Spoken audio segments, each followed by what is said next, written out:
Hello and good evening, everybody. Welcome back for some Civ6 action. We're gonna have tonight MFD Meow for Delegation going against Unlucky, who did such a comeback last week in the semis. Well, let's actually see what they're gonna pick tonight. We do have Pangea Classic Regions as the map being chosen by them, and that's gonna be the first map. This is gonna be a best of 5 series, and well, I guess there would be like 4 games because the winner, the ones that are coming from the winner bracket, that's MFD, are coming up with an extra win in this. So it's 1-0 already. We're gonna need to see what kind of civs they're gonna ban on Pangea Classic Regions. We do have Meow for Delegation on the left side. The right side, it's gonna be Lucky. And oh my god, it came back, man. This is incredible. Praying man. Oh, whatever. Anyway. Let's see, left side, Theodora with Catherine de Medici, the Black Queen, with Zulu and Cleopatra are going to be taken out by Meow for Delegation. That's going to be Cleopatra Ptolemy by the looks of it. On the right side, Unlucky is going to come out with Wuzetian, Vietnam, and Tokugawa that are going to show up on the ban phase. Also, let me actually take a quick pick over here. Flash Neo, hello there, sir, and welcome. Murphy, no, good evening, sir, and welcome. Fortuna Belly, welcome, sir. Also, Under is a Legend, good evening, sir. Ooh, we got new copy pastas. Check this out.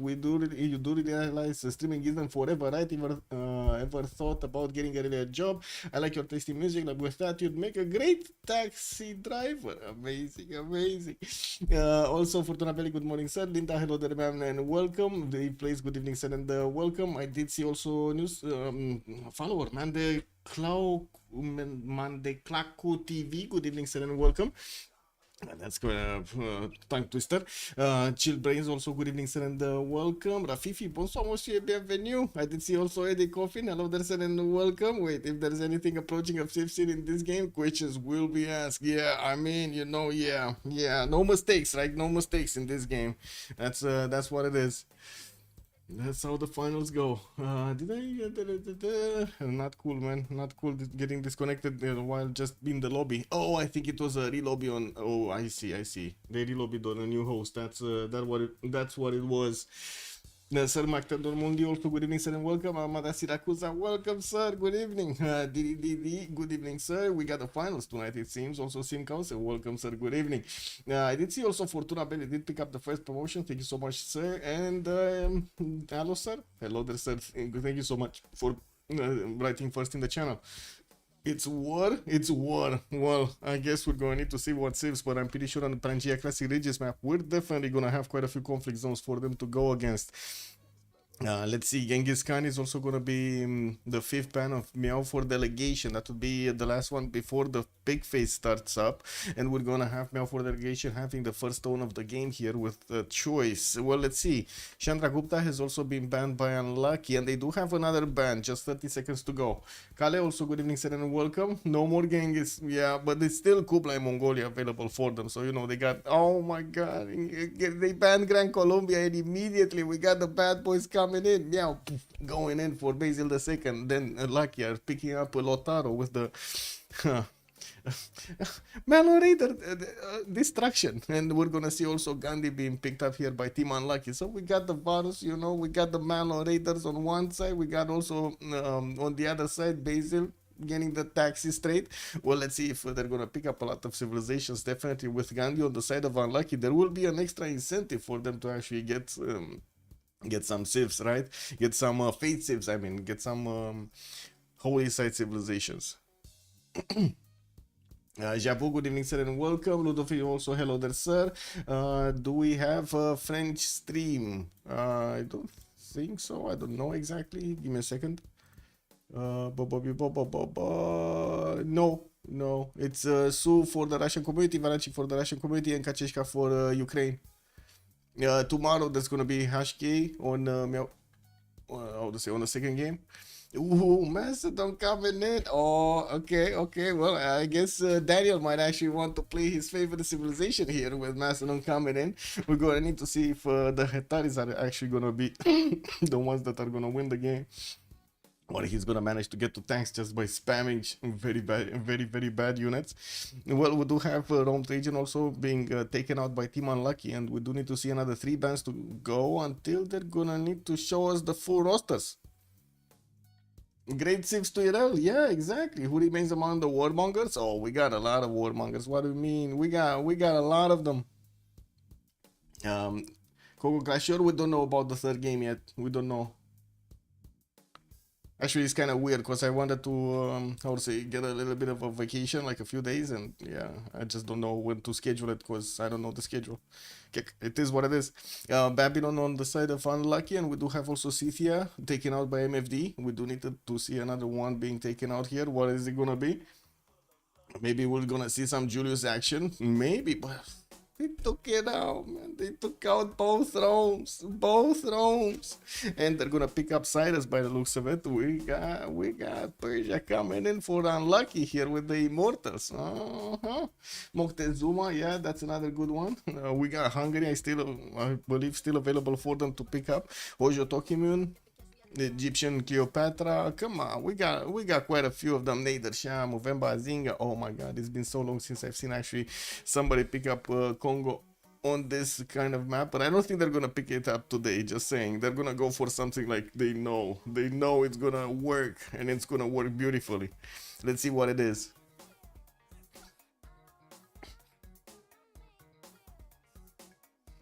Suleiman is out of the box pick.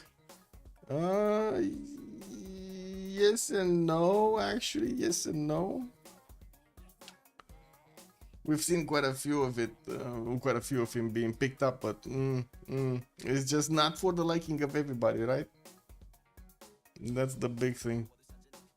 Hojo Tokimen gonna be picked up by Meow, and we do need to see their fourth also.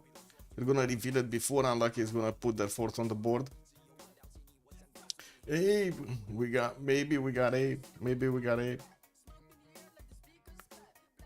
Guys, I have a very bad news to tell you. Very, very bad news. If you actually give feedback to, I would say, Civilization 7 server over there, there is a serious chance you're actually gonna get, muffled. Yeah. They really don't like feedback. They really don't like feedback. Anyway, Nader Shah on the side of Meow for Delegation being picked up. Let's see what Unlucky is gonna go for. Ludofi also, hello there, sir. Unlucky need another religious save for Gandhi. Yeah, true. I'm pretty sure they're gonna go for like some discounts over there for the holy sites. I'm pretty sure they're still gonna try to get some religions, even though they're not holy site based civs. You don't get Hojo? Let's see how he's gonna work. They didn't the gold from somebody, so you know. Oh, in Spain. Why do I feel like I like Unlucky's draft a lot more on this. Is it just because of Lotaro, the aggressiveness over there, the Malo Raider, beautiful, the pony action? Maybe. But Spain is gonna be the last choice over here, and it looks like with Cyrus, with Gandhi and Lotaro, they're gonna go against Basil II, and Macedon, Hojo Tokimun, and Nader Shah on the side of Meow for Delegation. Well, now let's actually see, did we get any 0MS to anybody? No, it's fine. So we're just gonna need to wait for them to actually get into the lobby here. Saladin can be a solution. Yeah, but they didn't choose it. Also, you prefer Unlucky's draft? Yeah, I kind of like it a little bit more. What does chat have to say about this? Do you like Meow MFD's draft here or Unlucky's draft? In before Macedon is just gonna stomp two opponents or something, you know? Just saying, there's a strong possibility that might happen. You never know. You never know with Macedon in the game, or of course Basil II next to him. But let's see how they're gonna get the gold. Unlucky is more balanced. Yeah, I believe.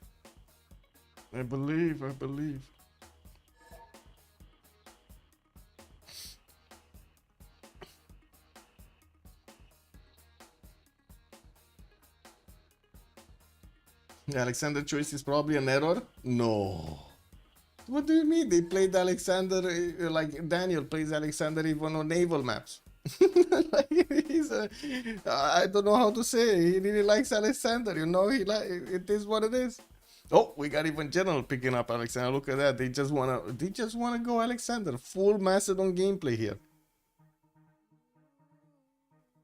Sounds about right.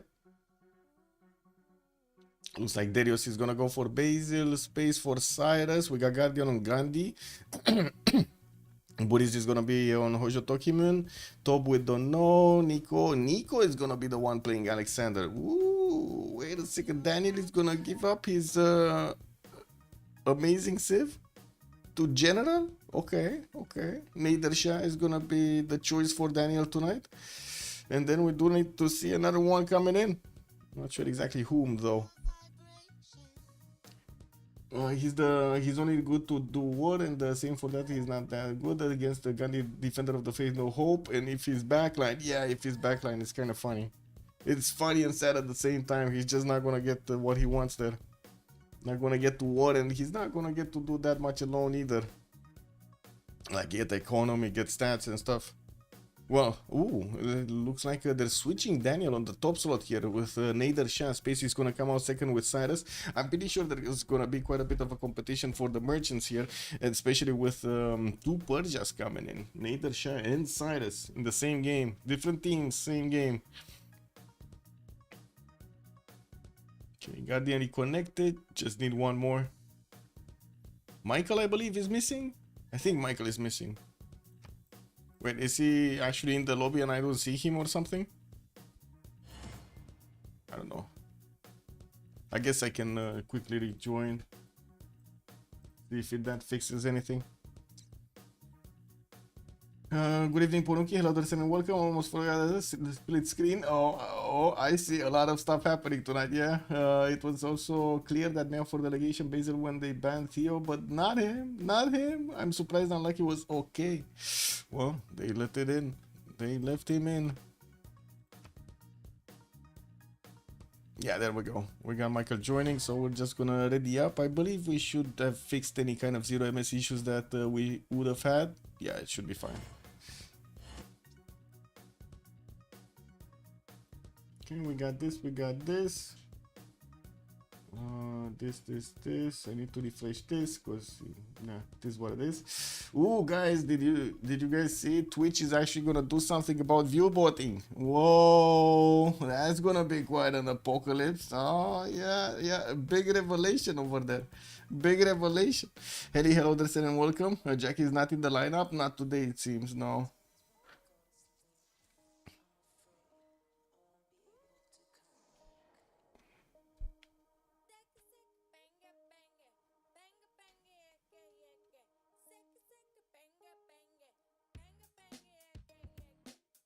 Ooh. Okay, so let me actually put up the remap prediction here. Let's start the prediction for how many remaps are we gonna have. There's gonna be a possible 2. They do have 1 remap token on each side, and there's gonna be a 10-minute submission window. Also, King Steven of Strategy said, "Sir, what's the reason not to watch the game with enabled slow play?" Well, what do you mean enabled slow play? I'm not sure exactly what that means.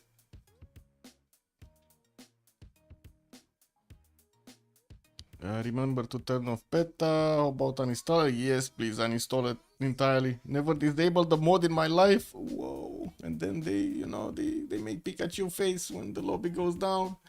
If you enable it, the players move like this. Oh no! Oh my god! Hell no! King Steven of strategies. That is so much time, man. I just realized what it is. So slow movement, basically. You're meaning. Oh my god! That is insane. That is so bad. If you enable it, the players move. Yes. No, not cool, man.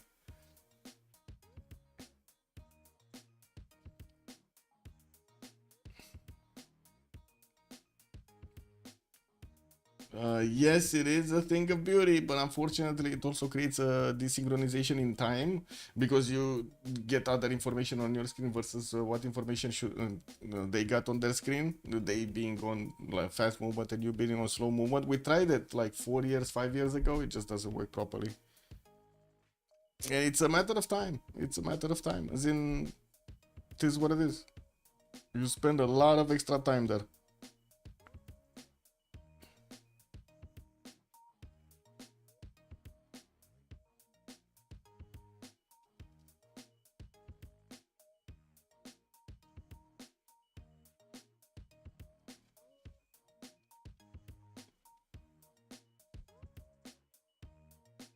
And there we go. We got it going. Michael is gonna go on Philip II here, and it looks like Daniel indeed is gonna be the first one with Nader Shah. Well, loading into the Pangea Classic Regis, we're going to need to see how the landmass looks like and what kind of neighborhood they're gonna have, each of them, what kind of conflict zones they're also gonna have there. Let's get going.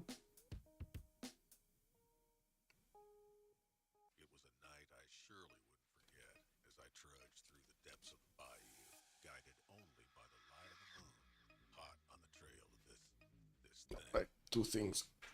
Need to do this. Uh,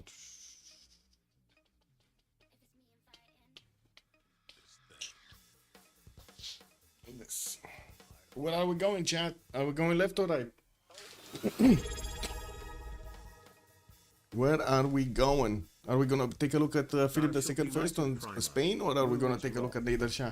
Hey, Bozra, thank you so much. Good evening, sir. Much appreciated, sir. 25 months, amazing. Thank you. Where are we going? We go right. We go right. So we're gonna take a look at Daniel here. Ooh, Matterhorn on the map. Matterhorn Hetaris. Matterhorn Hetaris. Ooh. Spain is here. We got India. We got Nader Shah. Wait, no, this is Cyrus, no? So yeah, this is Persia, this is space, this is not the one we're looking for. What's the other one? Oh, is this? Is this? Oh, this is Nader Shah. Wait a second. Spain is actually the one with the dark blue. Got it. So we're gonna have Persia here next to Lake Gret, but by the looks of it, in the second settle, he can go there easily. It does have quite a bit of a river network here to get the fresh water, and it looks like also another one, the Mauro Reima on the right side. Ooh, Daniel is gonna be happy today.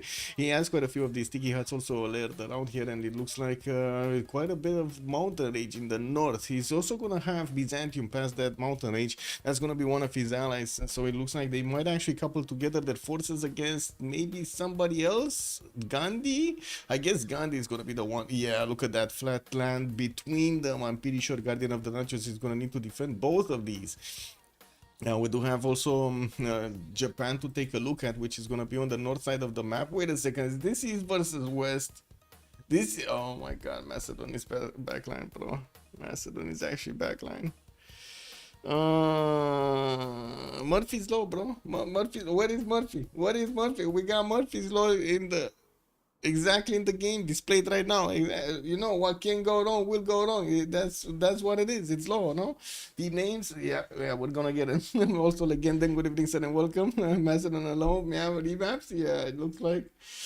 Oh man. Anyway, let me put up the team labels over here. We got Unlucky on the left side, and it's gonna be MFD on the right. So let me actually write it down. MFD. There we go. Click, click, click on buttons. Macedon alone, Spain and Persia free sim in the side on the side of Unlucky. Well, it looks like Kyoto is also gonna be relatively close to Tob here. Lotaro is definitely gonna have a possibility to get to Kyoto with quite a few units. I do see there's so many stones, man. The stones are today with Buriz. We do have him also with the northern coast, which will give him a few of these coastal resources. I wouldn't really say that many, but I do have to say he's gonna have quite a few geothermals that are gonna give him that extra adjacency towards campuses, and this is gonna look interesting. West side, in between them, they do have Mato Tipila. It looks like it's probably gonna be settled by Angulo Mapa. I wouldn't really say Buriz is gonna try to, you know, photo settle Mato Tipila like this, but there are a few good tiles that can be worked there. We do have also the sadness of the day here. Pella does have beautiful simland. It's just not for Alexander. No, this is amazing. Like, look at this land, man. +6 campus over here. We got other +4s, +3s everywhere. A good river network, good production, relatively good food. But it's Macedon. You know, like I'm pretty sure they would swap any other civ with Macedon, including Japan. I'm pretty sure even they would be really happy if they would have had Japan inland like this instead of Pella. Anyway, it is what it is, guys. Do we need to talk about this more? Like, this is Macedon. I don't know what to say more about this. This is Macedon on Pangea backline. Doesn't get to do much. Continents for Meow. There's gonna be one big green continent, and they're gonna have access to another 2 of them, by the looks of it. And on the other side, we got 1, 2, and a big third one. And this access over here, I don't think they have that much actually. 1. 2, like 2 extra resources from there. He's not gonna get to trade them that with anybody.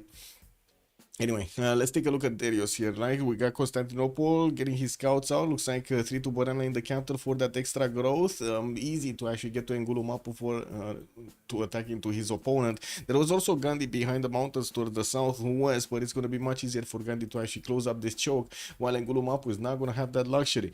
Looks like we're going to also have him with quite a few cities that he can backsettle here with a good river network in between him and his neighbors. Now we're going to need to see if Basil is actually going to get to carry this game, and of course if they actually keep this map, because it's not guaranteed, especially with Macedon backline. Nedersha is gonna be here. Pasagarde, some food from 4 food rice style. Bananas won't have that extra production point. That's unfortunate. And he does have some geothermals with a continent split over here. Looks like, yeah, it's gonna be a continent split between the red and the white one. Okay, got it. Well, a good river network again. Looks like he's gonna also be quite far away from the front line, but I'm pretty sure he can actually take a city state like Muscat, for example, to just, you know, get closer, while he's gonna have his ally on the left. Michael is gonna be on the coast, and there will be a possibility for them to actually trade coastally here. We're gonna need to see how they're gonna set up everything a little bit later on if the game goes on this map. We're still 10-2. We're still 10-2. They didn't move. They didn't move an inch. We got Madrid here with the banana, some turtles in the water. Looks like good chops from the deer tiles, while in the second series on the inland he can get some extra bananas. Doesn't look like on the coast he's gonna have some. Cattle settle northwest, 1 2 3 4 5 to settle, and it looks like he's also gonna have a settle next to a tobacco tile that is gonna have fresh water from a lake. Not bad as a second settle. Hattusa as a city state to maybe take out. There are 2 vectors of attack against this city. Center, yeah. Ooh, Simcaus. Do you know what Games Done Quick is? I think me, Moonstrath at some point told me, or somebody, Nemesis told me. Yeah, it's kind of like a speedrunner thing. I was talking a few communities, plus a member of the organization, and there's definitely interested in a competitive Civ showcase, or as have commentators, okay? Well, I think, yeah, I guess so. We had a few of these, I think, well, a few of them. I think we had one competition organized by Malm at some point with how fast, no, it was 2 of them. How fast can you get to a space victory and how fast can you get to a culture victory, if I remember correctly. And it was everybody starts up as a single player in the same game, but everybody streams, and you get to see like the different perspectives and how fast they are in this. I believe that's something similar, right? No, that sounds good. It sounds good, but it's just you know, somebody needs to organize it. Did I miss anybody? Lotaro, right? I don't think we took a look at Lotaro. Engulumapu coming up with a scout next turn. Looks like he's also gonna have Totipina on the right side, but I think I mentioned this. A spy setter towards the south to get some extra food from, with his setter coming up in 5-10s here. He's gonna quickly discover that Byzantium is to his southeast. Looks like also Japan is gonna discover him relatively quickly, so they're gonna at least know about this front line, and I'm pretty sure they already know about General's position, right? Wow, this is so sad. So unfortunate, man.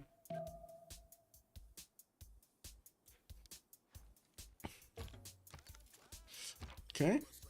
Third scout coming out from Darius to get the feel of the land here. While in the south, it looks like Daniel did already meet actually India on his left side. Now we do need to see if Daniel is going to be aggressive here, but you know, there's a serious chance of that happening. We do have also Gandhi benefiting from a 2-3 deer tile on his right side. And I do see, of course, he's going to have some geothermals here to benefit from. Not bad, not bad.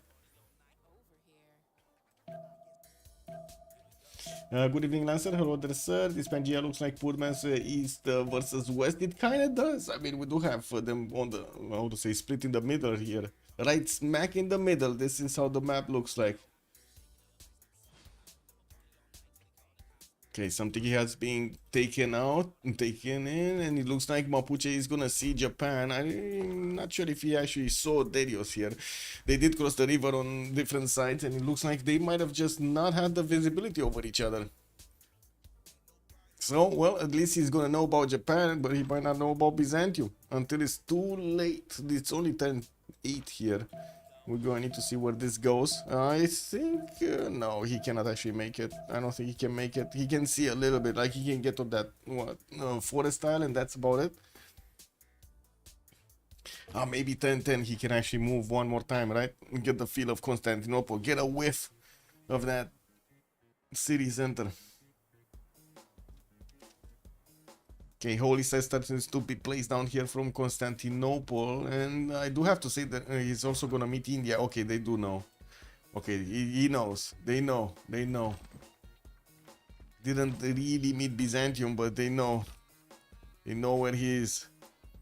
Leadership got met here in the back line. We're not gonna care that much about who's gonna meet who. It looks like Hattusa just gifted the builder to Spain, a 2-charge builder, and we do have Spain starting to get his settler out inland. He's going inland, or is this gonna be his way of actually going north here? Not wanting to dip his toes in the rice tile. Maybe that's it, you know. That's a lot of marsh tiles, man. It's kind of dangerous. Okay, we got some battles here. It looks like Lotaro's units really don't like the Japanese warriors. Uh-oh. Yeah. Set his rocks on his cats. It is what it is. Okay, meet up here. Lake Redba. Daniel is sending his settler first to get to Lake Redba, and by the looks of it, he does have a scout escorted.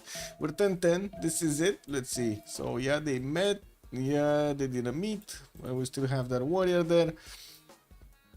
What do you think, guys? They're gonna keep Macedon backline, or they're just gonna remap for Macedon backline?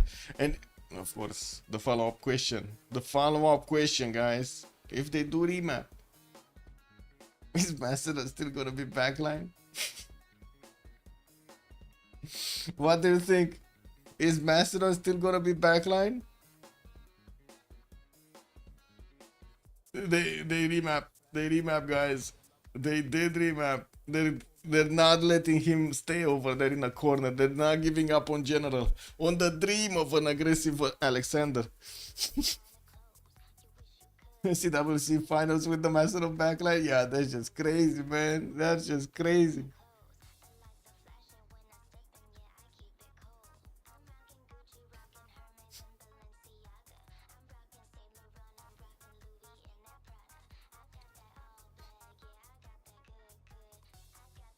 Let Macedon cook and freeze him. Oh my god, man. With proper ventilation, Muzras. With proper ventilation. Yeah. Hey, Muzras, did you see the report I put in general chat over there in my Discord? Oh my god, man. You know, asking the big questions.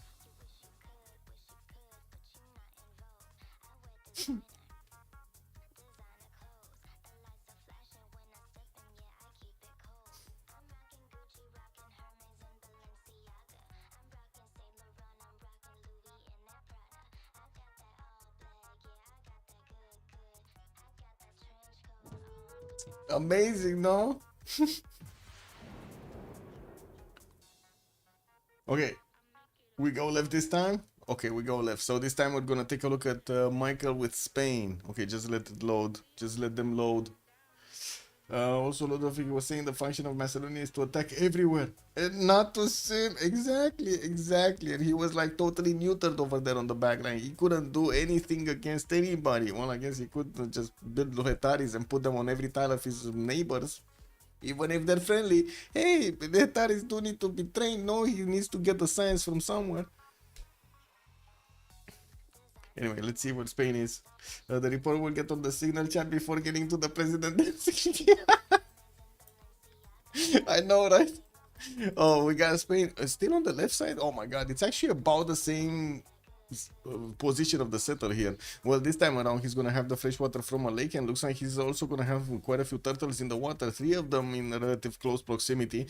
And not gonna have that many freshwater cities though, but looks like, yeah, another one here on the uranium tile, maybe far away on the cliffs of Dover. That's a good lake over there.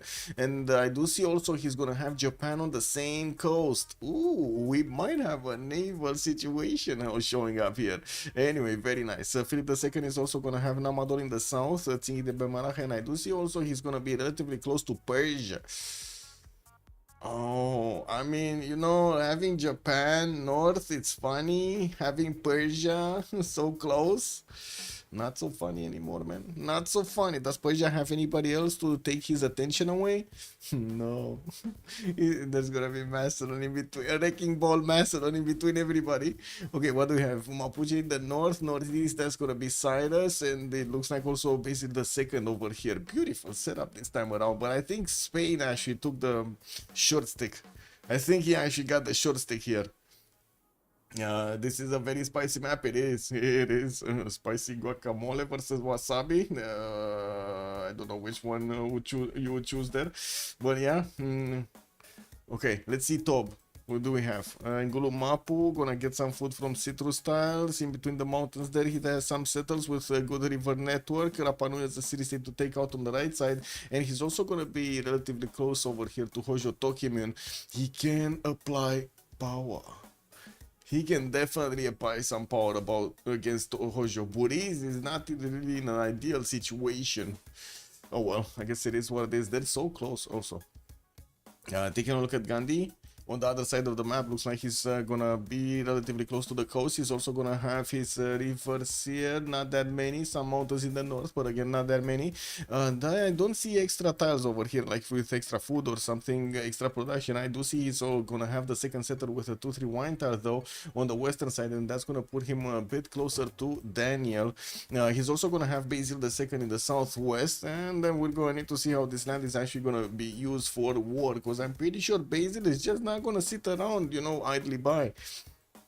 We're also gonna need to take a look at Cyrus. Where is Cyrus? Is this Cyrus? This is Cyrus, right? Space. He's gonna be the ally of Gandhi here. Okay, that's gonna be fine in between them to trade. With the Basil the second in the south, that's gonna be one of his targets. And we do have also Macedon southwest, which does have basically a highway to actually get to Pasagarde. Some geothermal in the capital to get some extra adjacency towards campuses. And from what I do see, he's also gonna have a nice river network with the fresh water. SF, hello there, sir, and welcome. This map looks like nobody's gonna trade. Yeah. So Japan attacks Spain, Nether also attacks Spain, but Mapuche attacks Japan, Alex attacks Mapuche, Cyrus attacks Alex, and that's gonna be, yeah. What was it in the Big Bang Theory? What was it? Rock, paper, scissors, Spock, lizard Spock, right? That's basically what it is right there. Rock, paper, scissors, lizard Spock, if I remember correctly. It is what it is. A great program that you predict for us. Bum, bum, bum, bum. Exactly. We're going to need to see if that's actually going to be all the action that we're going to have on the map. Where is Basil the second? What is he doing? Constantinople, getting his scouts out. Okay, river network. Looks like he's going to have the fresh water towards the western side. That's going to be towards Macedon. Cyrus in the north to trade punches with. And of course, he's also going to have Delhi here in the northeast. Not going to be that many opportunities also for India to get other religions. So I guess he does have Cyrus as an ally here next to him, but other than that, he's going yeah, who's gonna get the religion for him otherwise, right? Is Tob? No, I don't think he's gonna send an apostle all the way towards Delhi over here to give him some extra bonuses. And we do also need to take a look at Macedon. Pella coming in, extra 4, getting scouts out. Second settle possibly on Amber Tile. Gonna have a few 2-2s around. And it looks like, of course, he's also gonna have the ability to take Rapa Nui if he wants to. Left side, he's gonna have relatively flashlight or flatland actually to get to Mashar here, but they're allies, so that's not gonna actually, you know, matter. Some desert tiles in the southeast, random ones for maybe a pyramid here or two, because I don't actually see that many others actually having access to desert tiles anywhere, so you know, it is what it is. You get the opportunity, might as well dip it in. Japan coast. I don't like the spawn of Japan, by the way. Like, he's gonna have a few coastals. He's gonna have a big problem actually. Citric cities on the right side. He knows already about Mapuche, and by the looks of it, only gonna have a few of these one tile lakes to get some fresh water from. So he gets that extra housing. That is not ideal. Look at this. Like, you settle cattle, you don't even have a 2-2 in your first ring. You need to buy out all of the second ones, and that's only gonna be like 2 of them. And yeah, all of them. I misspoke over there. It's not really all of them. Holy Site Opener? Yeah, we got Holy Site Opener from Kyoto. Okay.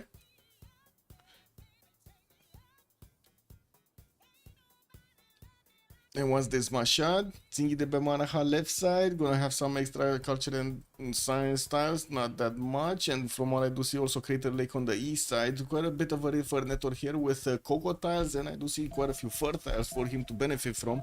A few geothermals, but I wouldn't really say he's gonna benefit that much from their adjacency, and spice tiles, but without the extra point of production on them. That's not ideal. Not ideal. City states on the left and on the right. Namadol also can be on the way towards Spain over here to be taken over, while he has Mogadishu very close on the right side. That's not gonna have fresh water. At least he's gonna get the granary for the extra housing. We got a forest fire here. Oh, Coco is on fire. Coco is on fire. I hope it's not Coco Clasher. Wait a second, is that Coco Clasher on fire? Ooh, is it still hot in France, or did it settle down? Because it looks like in Romania it kind of settled down a little bit.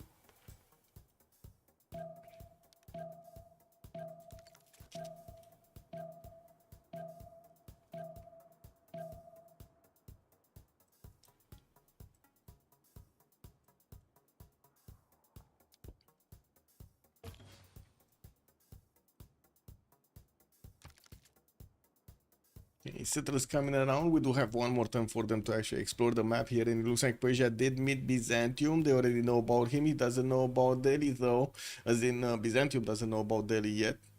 From what I do see, there is a scout here sent towards the right side, but these Indian units are a bit too far away for them to actually meet.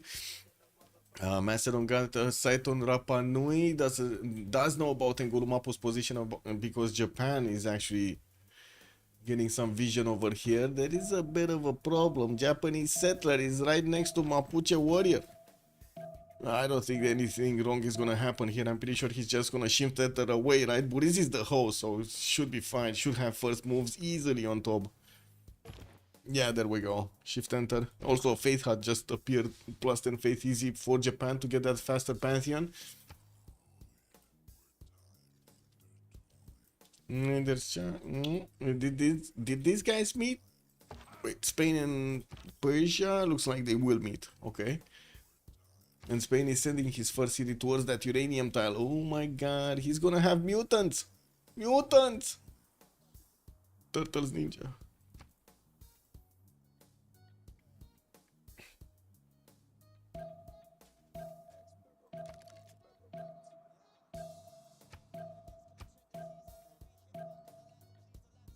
Yeah, there we go. Remap. What remap possibility? Let's see. So MFD already chose to remap this first map. Let's see if we're gonna have also Unlucky choosing to go another round. Well, this time on this map we do have a lot of conflict zones, a lot of them, and we're going to see if Macedon is gonna be allowed to be in the middle of the map. Very dangerous position for everybody else other than Macedon.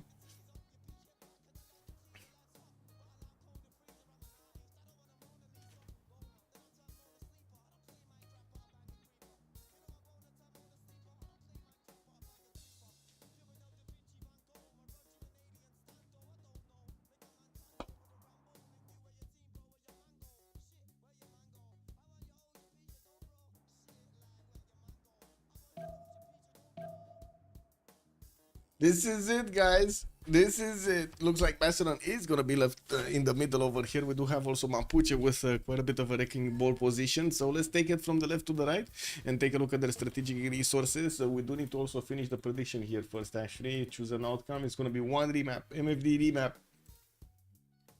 There we go. Let's put the next prediction, I guess, for who will win. It's gonna be a choice between Unlucky and MFD. MFD. There we go. Start the prediction. There we go. So Philip II here is gonna get that second settle on the uranium tile northeast, has access to a horse tile and an iron tile in the second ring from Madrid. I do see a few turtles in the water left side. Gonna probably put a city on the peninsula here to get access to those turtle tiles, not to mention the extra adjacency that he's gonna get towards the campus. That's gonna be a +5 right there. And we do also have him in the north with a few of these scrap tiles, but I don't really see good coastal resources. He's gonna have Japan to trade some punches with in the northeast, and we do already have visibility over that city center because Mapuche sent a unit there. There is a warrior right next to the city centers of Japan. I found out about Cliffs of Dover, got one of those promotions there on the scouts, and let's actually take a look further on Lotaro, which is also going to try to forward settle his opponent Japan by the looks of it, while Boris is getting his scout next to these borders of Mapuche. We do have another settler coming up in 5 and 4 turns here from Engulu Mapu. Looks like access to horses first ring, there's a gypsum tile in the second one, but unfortunately, well, food is going to be a problem. We do have him with a slinger that came out, so he can actually push back the scout of Japan, and we do need to see if he's actually gonna get out of this. The scout doesn't have movement, so it should be fine. Yeah, it should be fine. Just gonna get to shift and turret, and there's no promotion on the scout either. We do have also Engulumapu benefiting from an iron tile second ring towards the north. From the south, there's a Macedonian warrior coming through, and we might have something done here, but I don't think there's gonna be any pillages because there were no builders to actually get this going. We do have also southeast, looks like Rapa Nui is getting smelled out. There is a builder, free builder. How many charges? One charge builder, and I guess there was an iron. There was something on that iron tile. Gandhi, right side of the map. He's getting his rice tile improved first, got that irrigation bonus. Looks like sending also the first city towards the western side. Probably gonna put it on the rice over there, gonna get that extra food underneath his initial city center. While I do see another center coming up in 4. He did pre-place his holy site, not finishing it yet, because he does want his settlers first. We do have access to iron tile in the 3rd ring actually. I think he moved one tile by the looks of it, because he would have had the horses and the iron should have had them in the 1st or the 2nd ring. I'm pretty sure he actually spawned over here on the 2-2 Plains Hill and moved one tile towards the north on the river, so he can get I would say more tiles to use here. Well, it is what it is. That actually pushed him a little bit further than his strategic resources, and it's gonna cost him. It's gonna cost him a lot of gold. We're gonna need to see if India here is gonna manage to make the gold, and what kind of religion is he gonna get during the game. We do have him also with Basil II southwest to trade punches with. He does have Persia over here as an ally on the western side, and they're gonna get some trade routes going in between them at some point. Well, we're gonna need to see how aggressive Basil is gonna be. We don't know yet. We don't know. Where is Cyrus? Here, right? Pasagarde opening up with a holy side.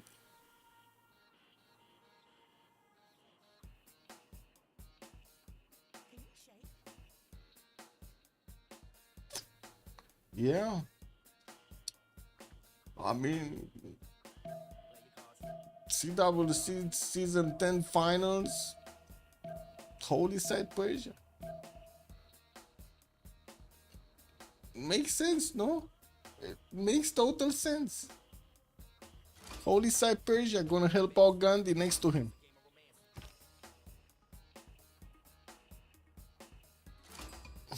How will Japan get out of this situation? That's going to be a good question actually to answer.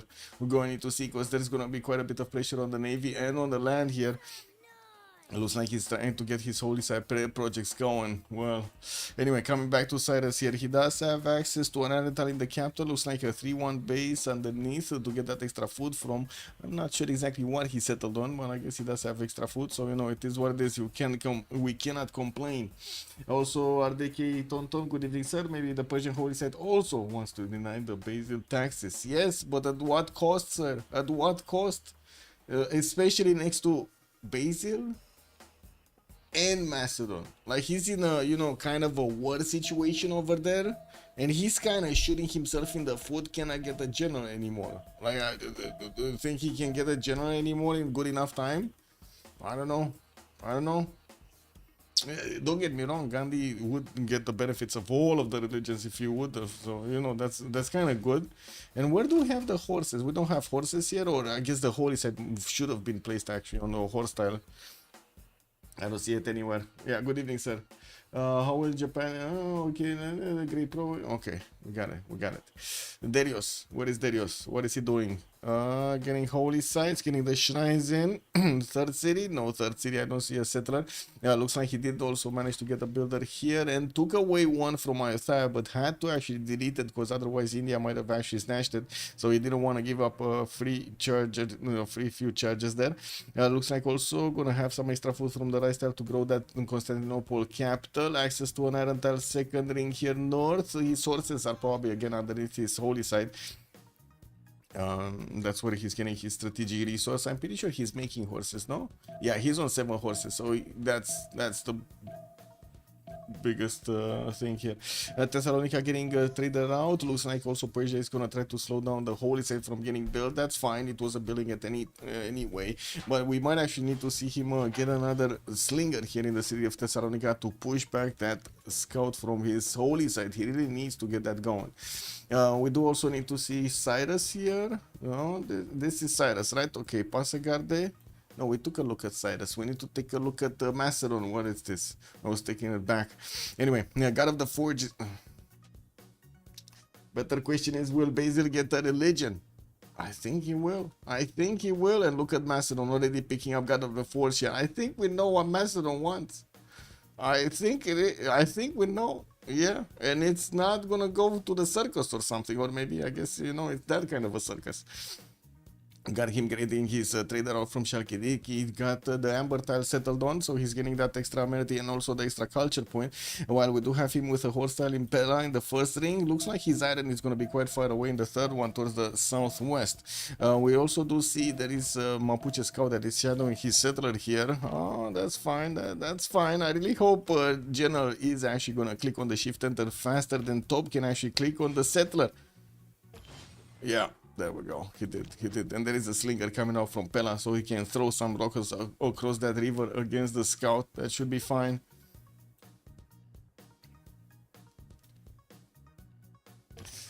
Anyway. Left side, very far away from actually getting to Persia, but there is a possibility for him to trade later on. We do have also Daniel over here getting his third city towards his opponent, towards Spain. He did settle Bactria on the Singhi de Bemaraja to get those extra points. Quite a bit of food, culture, and science are going to come around. Is he getting the trader first? Looks like Mashar is also going to benefit from an iron tile in the first ring. His horse tile is going to be third ring out to the left side. That's going to probably be improved from another city center here. And it doesn't look like he actually has that many other strategic resources anywhere. Well, I guess it is what it is. We do have also Daniel going for his fourth city quickly. He doesn't actually want to go for anything early on as an aggression for Spain, and I'm pretty sure he's opening up commercials here and not encampments. Yeah, there we go. Currency. We do have Buriz and Darius both going bronze working. Space is also going bronze working.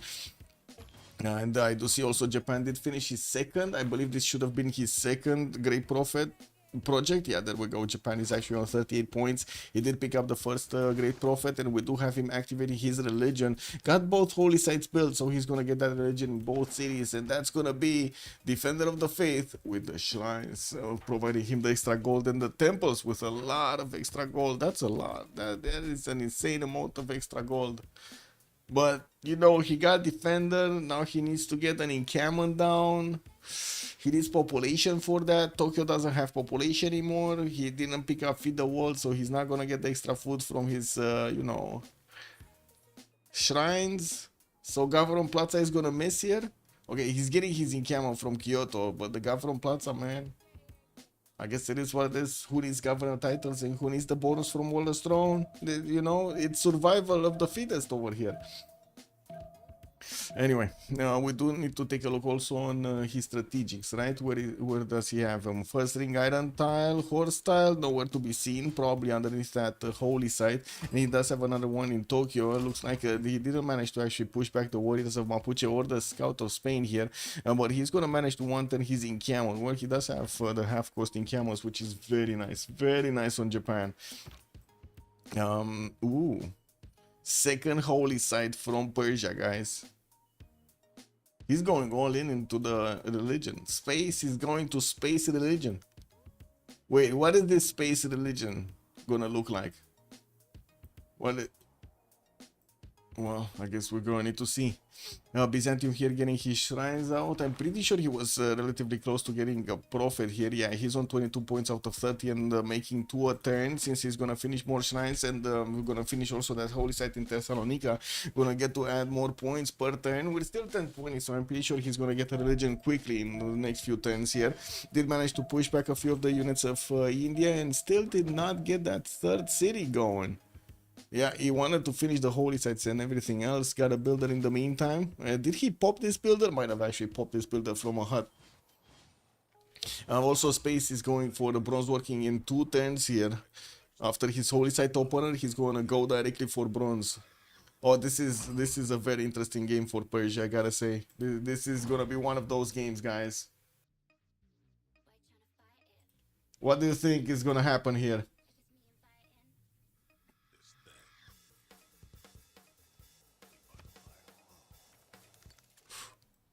Okay. Chennai gonna get his holy sites also built, getting those shrines out. Calcutta did get settled in the south on that one tile lake.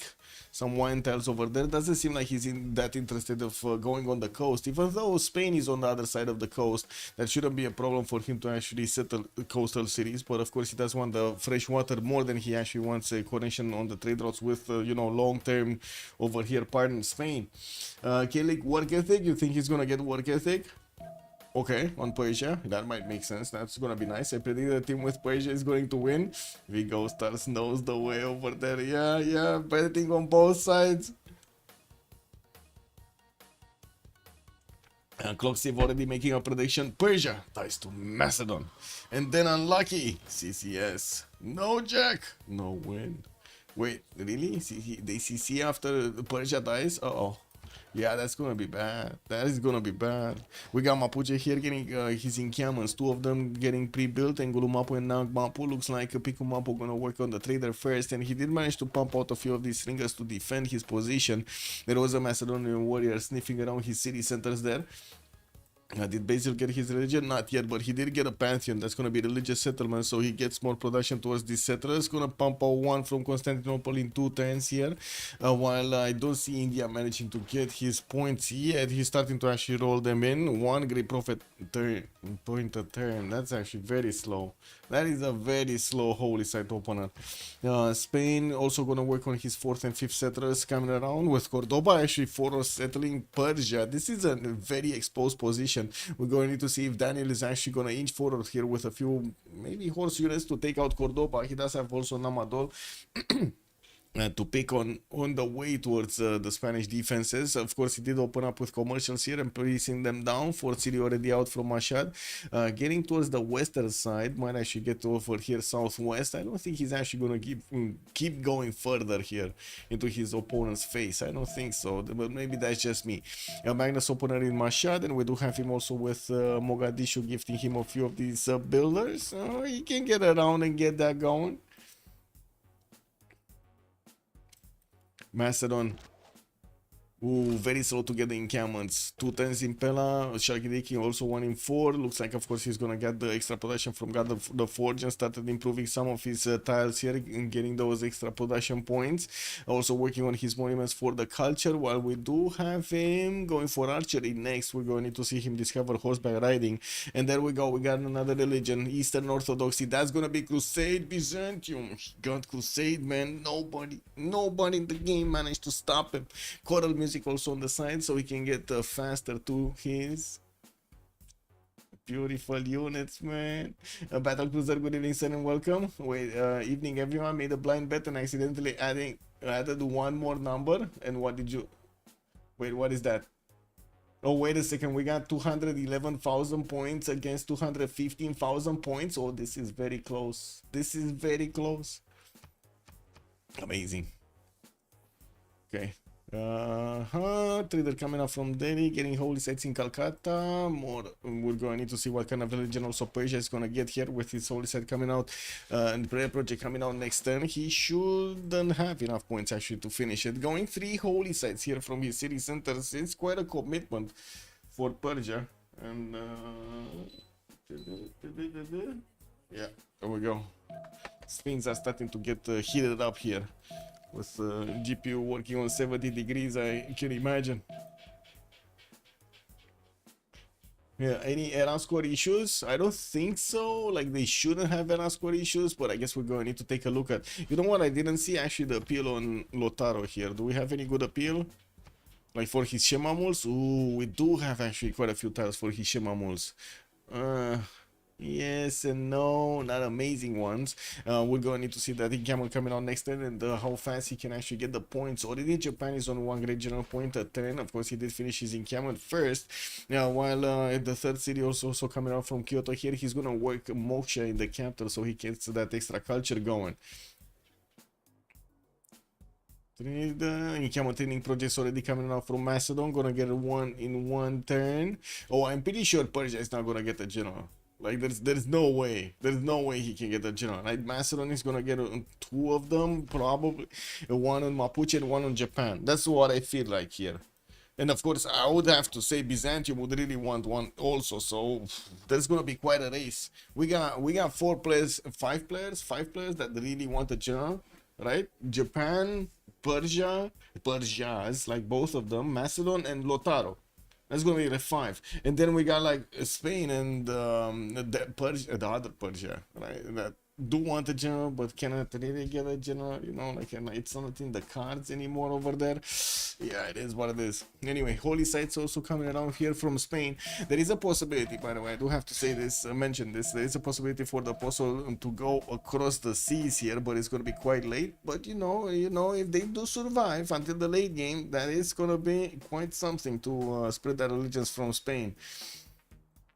City Patriot Gunners coming around also as a pantheon here for Spain, getting that production towards his districts, while he's gonna get builders out soon. Moksha, plugging in Moksha in Madrid. Also, I actually wanted Lucky to win, but don't think they can. Okay. MFD had lost Pangea to the really bad leaking teams. What? Oh, beer leaking teams. Yeah. You don't like beer battle cruiser? Camera training project coming out from Kyoto in 2. Looks like he didn't manage to finish the first one. Oh, he didn't get the first one actually. Okay, he wanted to finish the settler first. That's why it was a little bit delayed. Macedon. Oh man, yeah, it is what it is, man. He wanted to get that encampment training. He could have had an encampment training project in 1 turn, but then he finished a civ or a tech or something, and the project increased. So now it's 2 turns. Getting that Moksha plugged in. Oh, this happens so often. I gotta say, so often. Byzantium third city moving north. India is gonna try to slow down the encampment being built in Constantinople to not give him a chance to get the general. We're gonna need to see if Byzantium is gonna manage to push him back. He does have an archer here and a warrior ready to pounce, so I believe the Indian warrior is kind of in trouble. Yeah, he's really in trouble. Can you show Cordoba again? Yes, Cordoba. There we go. What didn't you see? So that's a holy site. No idea why he placed the holy site on the other side of the water on the floodplains territory, but you know, yeah, I'm not complaining, also, Battlecruiser was saying I try to play save after beer and press the LT4 after 40 times every time. Yeah, I mean, you know, you gotta be concentrated, man. Why did he settle there? That is a very good question. I do not have a possible answer right now. Right in the face of his opponent here, Daniel. Well, good thing for him, Daniel is not actually going for any kind of war mood. He does have his commercials coming out, going for the gold, going for the merchants, and we do have in the merchant screen Marcus Licinius Crassus as the first one. Aryabhata is going to be scientist, Hannibal Barca first general, and it looks like Mapuche and Macedon are both with a project finished. Japan is going to come out next. He was finishing it next turn here, and he does have his third city also moving southwest. Gonna have encampment training project finished possibly next turn. Top does have a builder, so he can chop it if he wants to. Looks like Mapuche might want to take 2 of these. They might keep away Japan from getting this, because Japan needs 2 projects. And he doesn't have a builder to actually chop it out. Macedon did finish 1, has choke for the second one next turn probably, so that's general secured over there. Oh my god, Space is actually trying to get an encampment.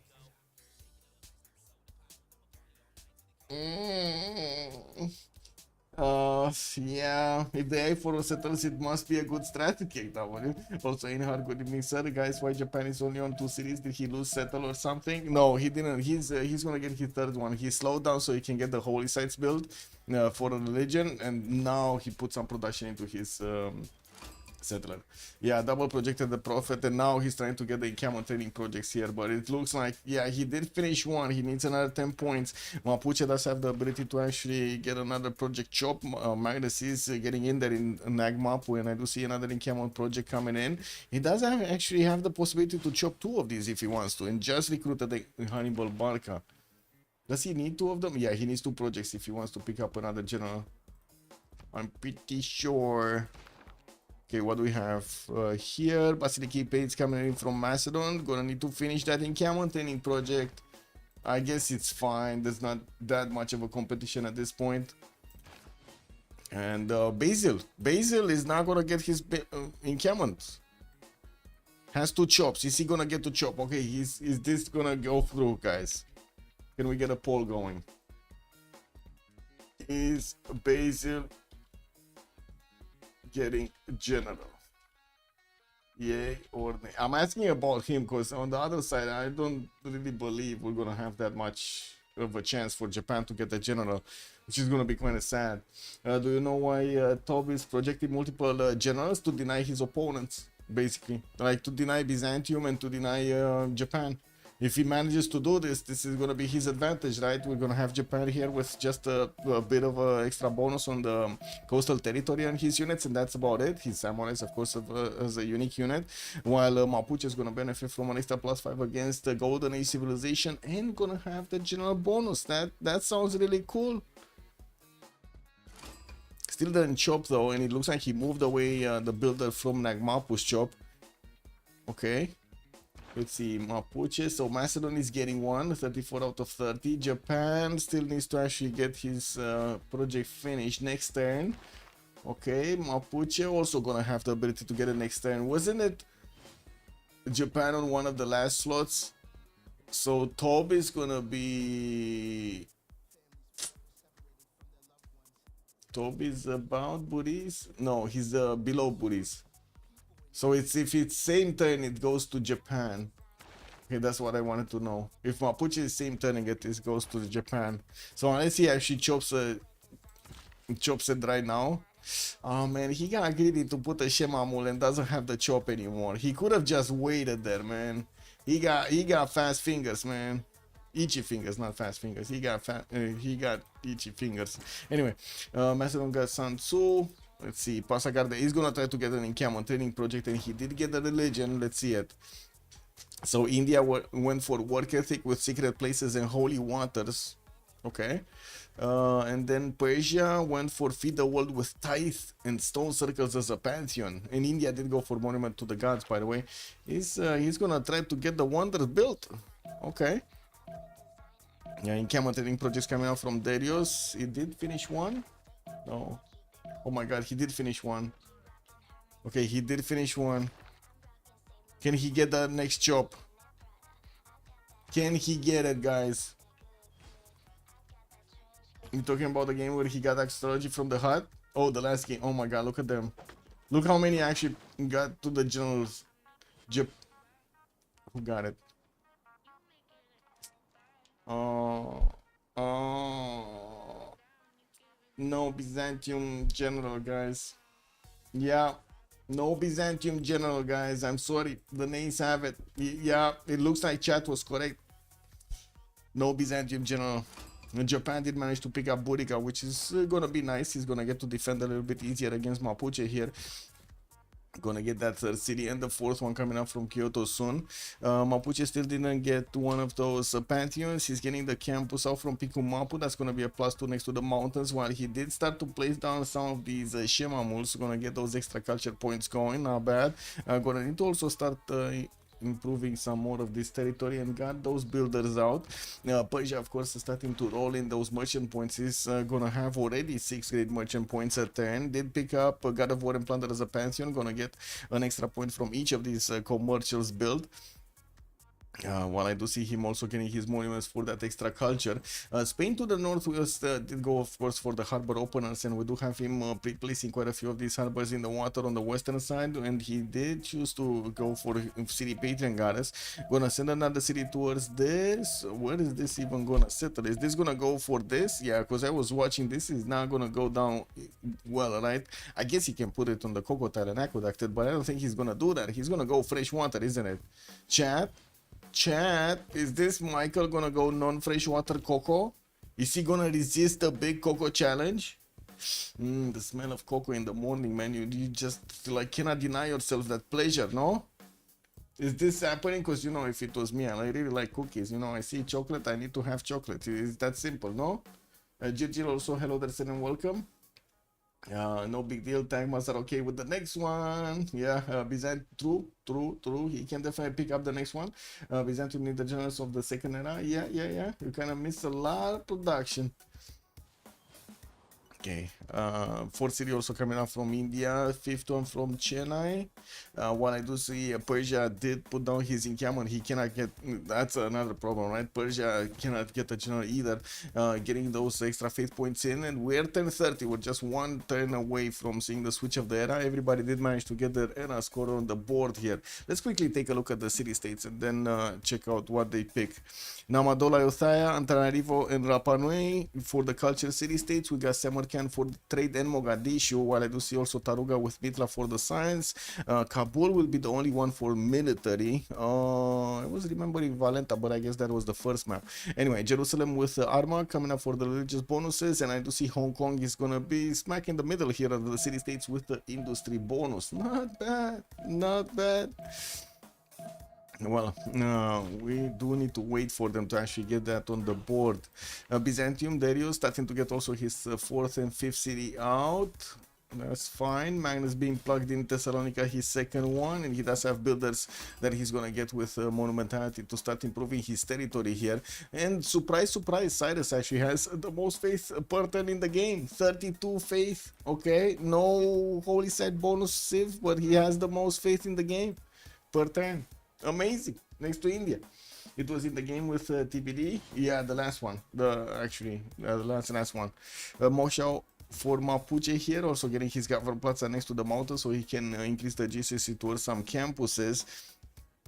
Yeah, we do have Nagmapu with also Magnus plugged in. He can easily get a lot of units out if he wants to. Looking at the text here, Tob is one turn away for horseback riding, while I do notice Buriz is getting his sailing out a state workforce. He does have archery already. I'm not sure how close he is to horseback riding, but I wouldn't really say I wouldn't really expect him to be very far away. Okay, Michael on Philip II gonna get here that pen Russian voice going. 11 science in 11 culture, 52 points of production puts him quite high up over everybody in the lobby here. Oh my god, he's actually going through the Coco Settle, guys. Okay, now big question, is he gonna get distracted by the Coco? Is Michael gonna get distracted by Coco? We got a few seconds. I'm pretty sure he's gonna either move or settle next turn in the first few ones, right? Coco settle now. Uh-oh. Chat is calling it out, guys. Is this gonna be non-freshwater, biggest Coco settle ever for Spain here? Middle student style, man. Middle student style settling here. No worries. He's not giving an F. How did the generals go? 2 on Mapuche, 1 on Japan, and 1 on Macedon. 1 on Macedon. Settle Coco.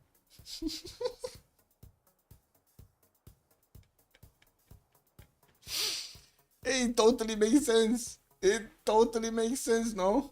Yeah, he settled Coco. Zaragoza. It is what it is.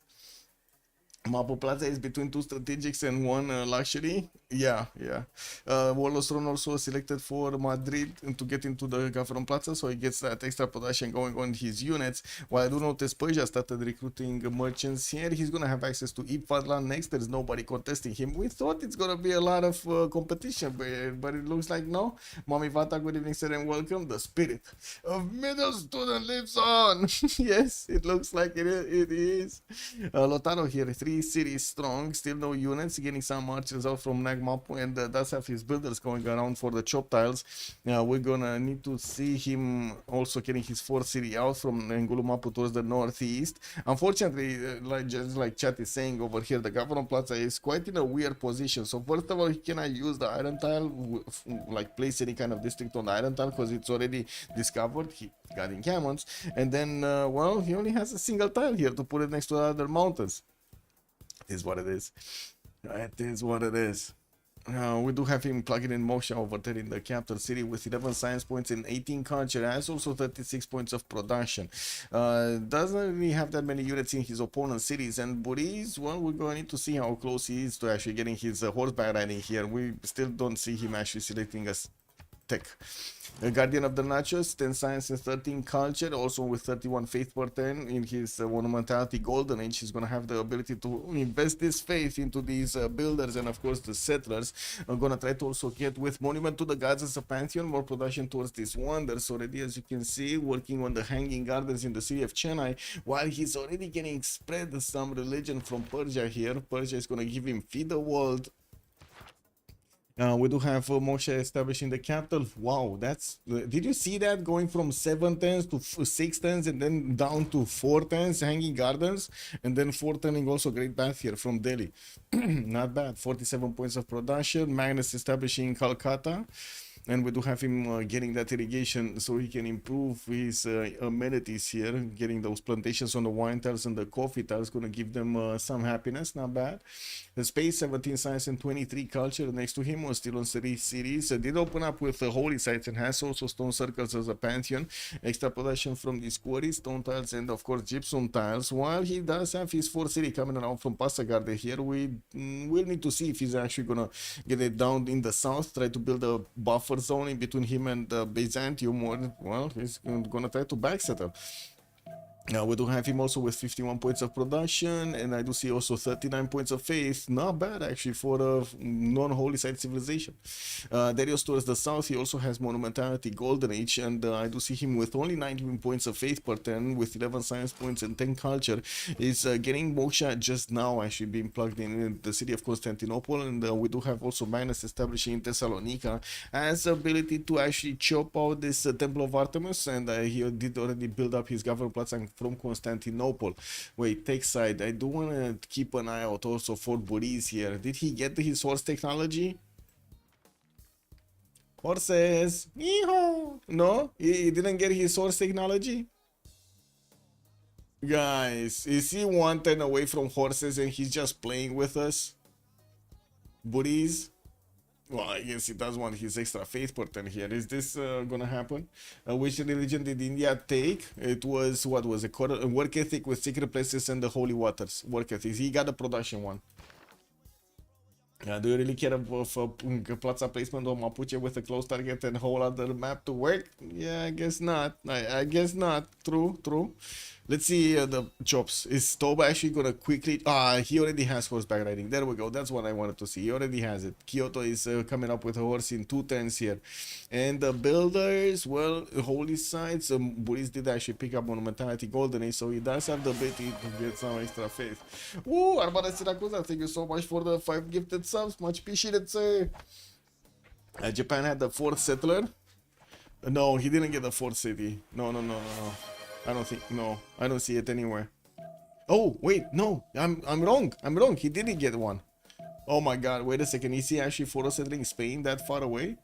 I guess so. Well, we do have the 4 sources coming out from Mapuche, getting very close to Buriz's city.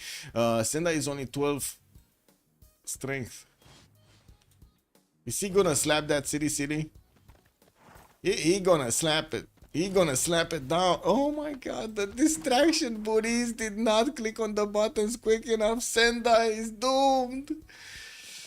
Oh, coming up with a fast chop over here. Looks like Mapuche didn't want to joke around when attacking Sendai. They both have generals, they both have that, how to say, that damage over there and the extra speed.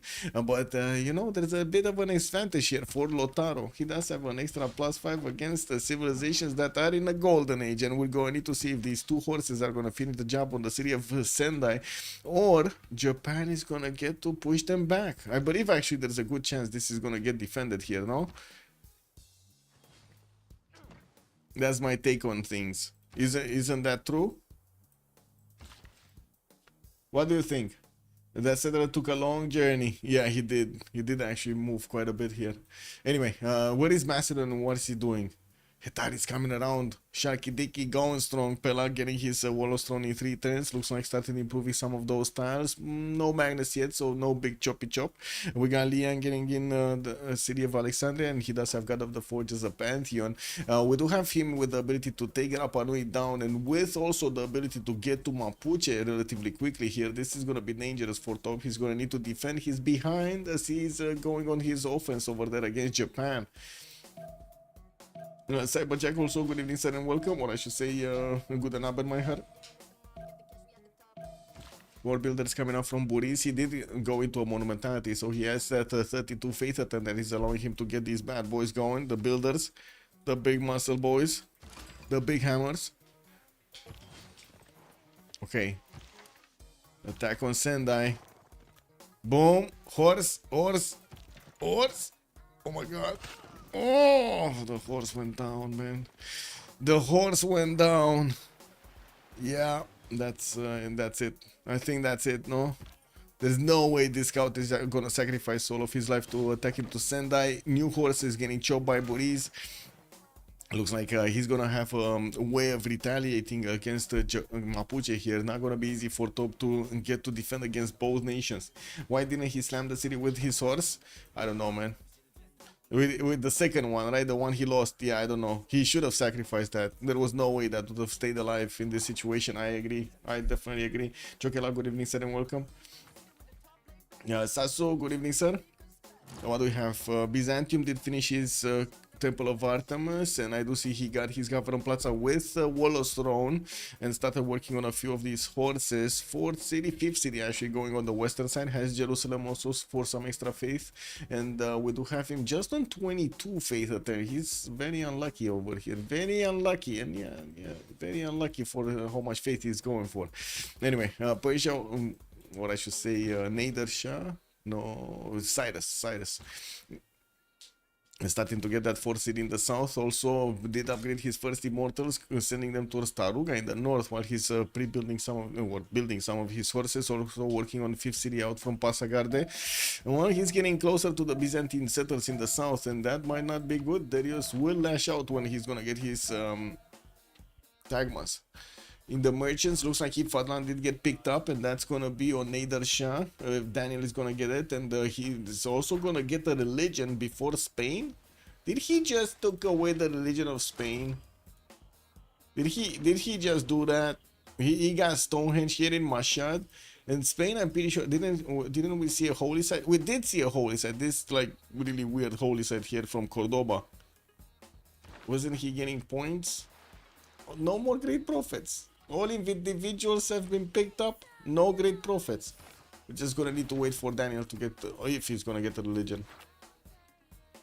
Anyway, first horse did come around here from Daniel in the city of Tushpa to get some defense going. ODA Chamber also commissioned in the Government Plaza, while he does have the ability to chop it. He just did. More horses also coming around here from Bike 3. Wait, we got chess now in chat. What is this? Confetti hype emote. Okay, was the Schlange guten Abend, my heart? Maybe still, he cannot lose the city, man. Why you're getting overexcited, Chillbrains? What do you mean? There was no way he would have lost the city. There's no way. Well, I do see Top did manage to get another 2 horses around his military here, and we don't have him with that many rangeness to keep deleting the Japanese health. While Buris already has 5 horses, he's gonna run out of chops relatively quickly here. Getting some spearmen out from Kyoto. That's gonna pop in the encampment. That's gonna be easy to reinforce. So while I do see also Tob is finishing up his government Warlord's Throne here in Gulumapu. He did pick up Goddess of Festivals as a pantheon to get that extra culture from his improved plantations. Oh, the archer is getting smacked. Smacked. No more archer. No more archer. Hit it. Slam it. Slam it. No, man. Archer lives matter, bro. Top Miss played badly here. The city should have been dead. Yeah, the city could have been dead. Yes, yes, I agree. But it's not anymore. He could have. If you only sacrificed that horse. Government Plaza coming up from Tokyo. Slowly getting there. Rapa Nui. Uh-oh. Now this is starting to be dangerous. We got general starting to get more of these encampment training projects going. He did manage to pick up a general earlier, Sun Tzu, and built only a few hectares in the north of his city. He's getting another encampment from my guy, and I do see him finishing up his Basiriki base to get those extra science points whenever he pumps out a unit. Not bad. One Tourniquet Impera. Oh, this is actually a big production. 25.5 production city. Not bad. And Daniel, is he getting some units? We got new horses, Stonehenge. I guess the Great Prophet is just gonna be that. Tarsus gonna get some monuments out. Also gonna two-turn a campus. Unfortunately, only one adjacency campus. Oh, did actually build a few of these horses and send them towards the south. Not sure what they fought, but they fought something here. He has the possibility of taking down Namadol, which is the Spanish Empire's way of getting those extra culture points. That would be quite nice if he does manage to smash that down. That's only a 24 defense city. Quite a few of these med packs around it. The fans are gonna give them the pillages on the food, right, on the health. Sendai gonna try to get ancient walls up, while I do see Top sending some more of these horses through. He does need some range units to also help him out on this. I'd also have to say Japan did lose 2 of his horses. He was on 5, now he's down to 3. So yeah, Mapuche lashing out, taking some of these bad boys with him. Oh, Mr. Religion? Yeah, Spain, Mr. Religion. Spain. Oh my god, forest fire, bro. Odin Chamber coming up in Delhi after he did finish Great Bath. Got also Hanging Gardens. These Indian cities are gonna be so big. So big. Okay, let's see. Is there anything happening interesting here? Don't really think so. Yeah, Mapuche definitely does a lot of damage to Japan here. But I do see Japan having enough units. Should be fine. More archers coming through. Spearmen coming out also from Buriz. We're also gonna need to see how quickly he can actually get to something like, you know, his samurais. Finish the walls in Sendai, so these horses of Mapuche definitely not gonna do the damage against the city center that easily anymore. And we do need to see where these units of Macedon are gonna go for. Uh-oh. Well, there are only 2 of them.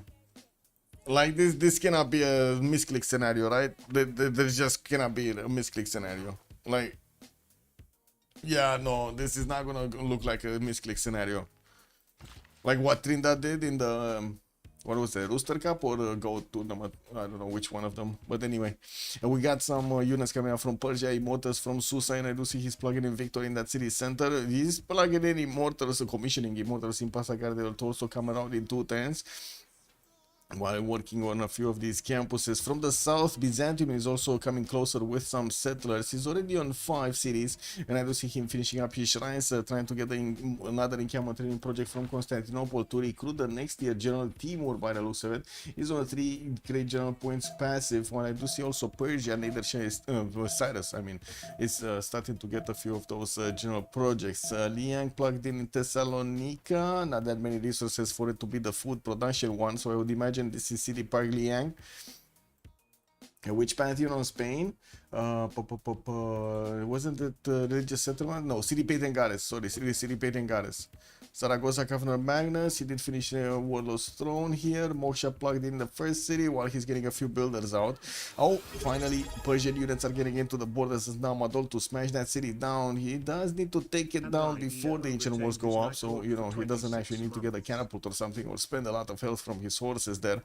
Pingal establishing Tushpa for the extra science, while I do have to say Daniel is keeping up with the Spanish stats quite nicely. We're going to need to see if when Namadol is going to be taken out, how much culture is Philip II is going to lose. We want to manually count that happening. Oh, Mapuche retreating from Japan's borders. He doesn't want to give the free experience points to Japanese archers there. While I do see Nico did manage to take out one of the units of Persia, that would have been the archer that was here. Well, now he has quite a few units to take to challenge the Immortals. It's just not gonna go down without a fight. Persia was also trying to take Taruga in the north here. Yeah. Anyway, Macedon. What is Macedon and what is he doing? I was expecting a bit more from General here. Okay, there we go. He's starting to want 10 Hetaris. Now this is the point in the game. When Macedon really needs a lot of builders to chop everything. Hetaris getting 110 from Sharkidiki and Pella. Gonna finish another encampment from Igai, and I do see Alexandria also working on more Hetaris. Did go for Liang for the city parks and started to see a few of them, while he did also recruit Timur here. Byzantium is only 5 points away from getting Ethel fled, and we're going to need to see if Cyrus is going to manage to get enough points for it. For the next one, I mean. For the next one, the third one. Sharkidiki gonna get Liang. You know what? I'm surprised. Where is Magnus? Where is Big Magnus? There is no Big Magnus? No Big Magnus.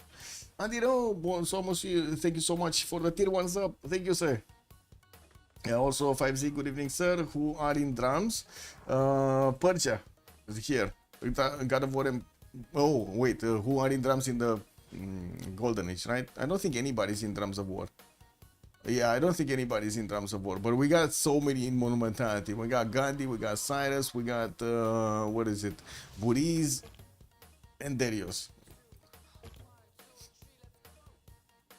Okay, gonna get some theater squares here for Japan. Warlord finishing up in 2 turns. Osaka did get placed directly in the face of Spain. And well, we're going to need to see if Persia is not only going to manage to take Namadol down, if he's going to get a follow-up on Spain as an aggression. These are only 14 defense strength city, but the first horse is coming out from Bilbao, so he's going to get that going. He's going to get the extra defenses there. Should be fine. More and the units of Macedon are appearing in Rapa Nui's borders. There is a sea past is there, and I do see a 2-charge builder that is starting to improve stuff, putting down that encampment. And of course, we do have Mapuche deploying a few units towards the south, so he's going to be ready if there's going to be any kind of aggression from Macedon. Okay, what is Byzantium? What is he doing? 18 science, 29 culture. Only 25 faith and 55 production points. It's not that far away. We're going to need to see him getting those hippodromes down, and he does have already 6 cities down, getting his temples for the extra faith pattern, and of course the other bonuses. He did pick up choral music, so he's getting the extra culture from that, and of course he does have crusade. Didn't yet get to spread crusade into any of his opponent cities, but I'm pretty sure when he's going to start killing off units, that's going to be better. Wait a second, Nico did get into the Persian border somehow. That archer is doomed, I tell you. Well, I'm pretty sure Space is gonna try to first move it out of the way here.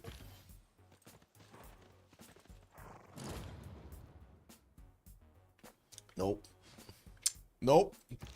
Jenna is just not gonna take any disrespect over here from Persia's archer. He's just gonna step on the government Plaza to delete it. While the Persian units are taking over Taruga in the north, they did manage to get a 2-charge builder, getting it back there. Encampment training project coming up from Passagarde in 3, but I believe that's too late. Yeah, that's too late. We got Basil managing to get El Cid with Japan recruiting Ethelfled, a second one. He got a second one, and of course Timur on the side of Macedon. Okay, so they denied Persia, they denied Mapuche, they denied Spain. They also denied themselves on their own Persia here. Got it. More settlers coming around from Daniel. We got him settling on the eastern side. Quite a few rivers giving him those bonus points. Pyramids. He's trying to get pyramids. Yes, from Bactri. So it's not Macedon going for it, it's actually Persia. Who is Jack? There is no Jack today. Yeah, Jack is not playing today. Namadol also has been picked off here. Daniel is taking over the extra points of Philip II's culture. We still have him on 48 points. Doesn't seem like he actually lost that much with 26 science also. Spain gonna plug in Pingala in Valladolid, and I do see him chopping out a few more horses so he can put up a defense against Persia. They're kind of both on the same science level and culture level, so I wouldn't really say that's going to be that much of a difference. We do have Audience Chamber on one side and Wallowstone on the other, so we're going to see how the production capabilities are going to look like later on. Mapuche gonna go for his construction, feudalism, slowly coming around. He did send a few of his units towards Rapa Nui to see what's going on here and met the Hetaris on the battlefield. We're going to need to see if General is gonna manage to push him back. We do have quite a few other Hetaris coming in, and there's so much land to chop. There is so much extra production that Macedon can actually benefit from. Well, of course, he does need builders, he does need to move them there, he does need to also get them ready for feudalism timing for the extra charges. So, and Taruga has been defeated. That's going to be Cyrus taking it down. We do have also Wallowstrong getting rebuilt. It got pillaged, and for the price of one Hetari. I guess it wasn't that worth. There was a bit of extra culture that was milked away. Diplo Quarter from Pasagarde, where he doesn't have his Gavron Plaza, by the way. I do have to say, Space is using his traders towards the capital, but unfortunately his Gavron Plaza is in Susa. Not gonna get those extra points in there for food and production. While Diplo Quarter is gonna give him, I guess, another wave. Still gonna be less. What is this? Theater Square? Campus 210. Okay. We got some temples and more builders coming around. Not that much actually land to improve here his tiles. Not that many mines. No, not that many hills. 3 hills, 4 hills in a city. That's it. Ugh. Ew. What is Gandhi doing? Sending some of his horses towards Ayutthaya, where the Byzantium did actually recruit a swordsman? No, wait, that's a what? What? I guess that was a warrior of his that got upgraded in the borders of Ayutthaya. Burozorkin coming up from Guardian next turn, while he does have the biggest forest fire in between him and Byzantium. We don't see a settler yet coming around. India is getting some values from Calcutta and improving his territory. Got entertainment complex in the city of Delhi with an arena coming up in 2 turns. We're going to need to see if he's going to manage to get the Colosseum here. There is a flat tile for him to actually place it down, right? He just needs bronze to actually chop it away. Not bad. Japan gonna place down +3 campus. Gonna get also quite a few swordsmen. Is there a chance, chat? I wanna ask, is there a chance of them actually lashing against Mapuche here and doing a lot of damage with the samurais? I don't think so. No, I don't think he can get there fast enough. Like, Mapuche is gonna get his own Malon Raiders.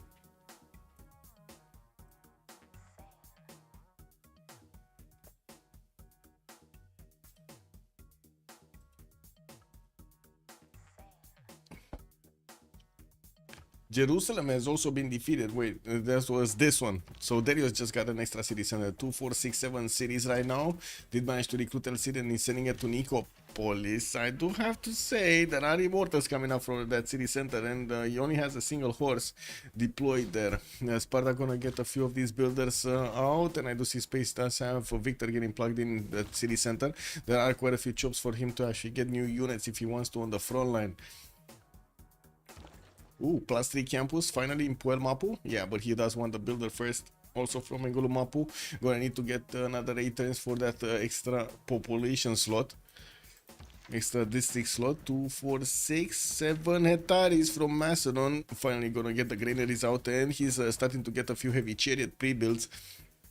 Gonna need to get the granaries for the extra housing here. Are we starting to tick down the clock? No, we still have quite a bit of time to go until the next era. Persia, also I do have to say, Spain did send one of his traders here to Namadol, so that city did build a direct pathway between it and Madrid. Beautiful, no? We got also a few units from Japan that have been fighting the Spanish units in Zaragoza. While I do notice the Spanish are supreme here, there are a few swordsmen still up in Osaka to get a defense going here.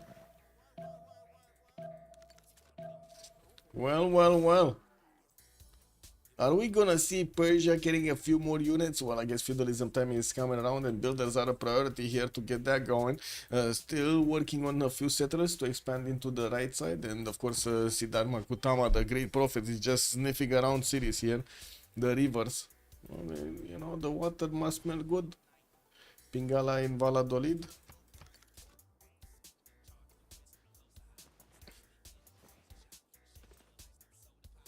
Does Gandhi have a basic religion? I don't think he has basic religion, but he does have the other ones. Let's see in Agra. There weren't that many units killed in between them. So basic religion, no. Basic religion, no. Not yet, no.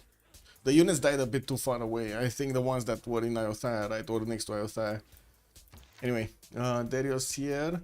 Also on 25 science and 45 culture, next to spaces 30 and 42. Even with a holy site opener, it does seem like, of course, Persia did manage to get ahead in stats. Not that much, though, not that much. And the city count is a little bit ahead for Basil II now. While we do have him also getting that extra faith to use, he's starting to pre-place aqueducts. Ew, I'm waiting for hippodromes, and he's giving us aqueducts and campuses. And aqueducts and campuses and temples, and yeah, it is what it is, man. I need to see those come around. Macedon also gonna try to get over the river here around the Mapuche horses. Oh my god, if he does actually do this, this would be awesome.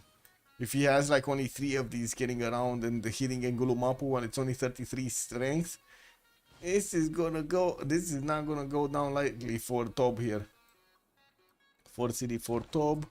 We do have him on 24 science, 34 culture, 56 points of production also. I do have to say, Guardian, with the 2 religious bonuses, he did jump up to 110 production points and 117 food. That is amazing. 61 faith also per turn.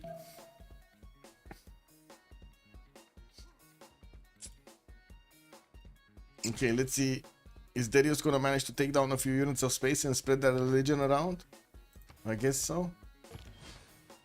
No. Oh, couldn't click the immortal, man. Got a few more horses. LCD is also showing up on the front line. Not gonna give bonuses to any unit right now. Like, the horses are not in LCD's, I guess, priority. Neither is the archer. Oh well. Let's get the who will win. Did I put this? Oh, I did put this. Managed prediction. So you guys are massively actually voting for Unlucky to get this game. 470,000 points have been put in this. 68% is going for Unlucky winning this. I don't know. You do not trust the way of the Meows. You do not trust the way of the Meow. Hippodrome in Antioch.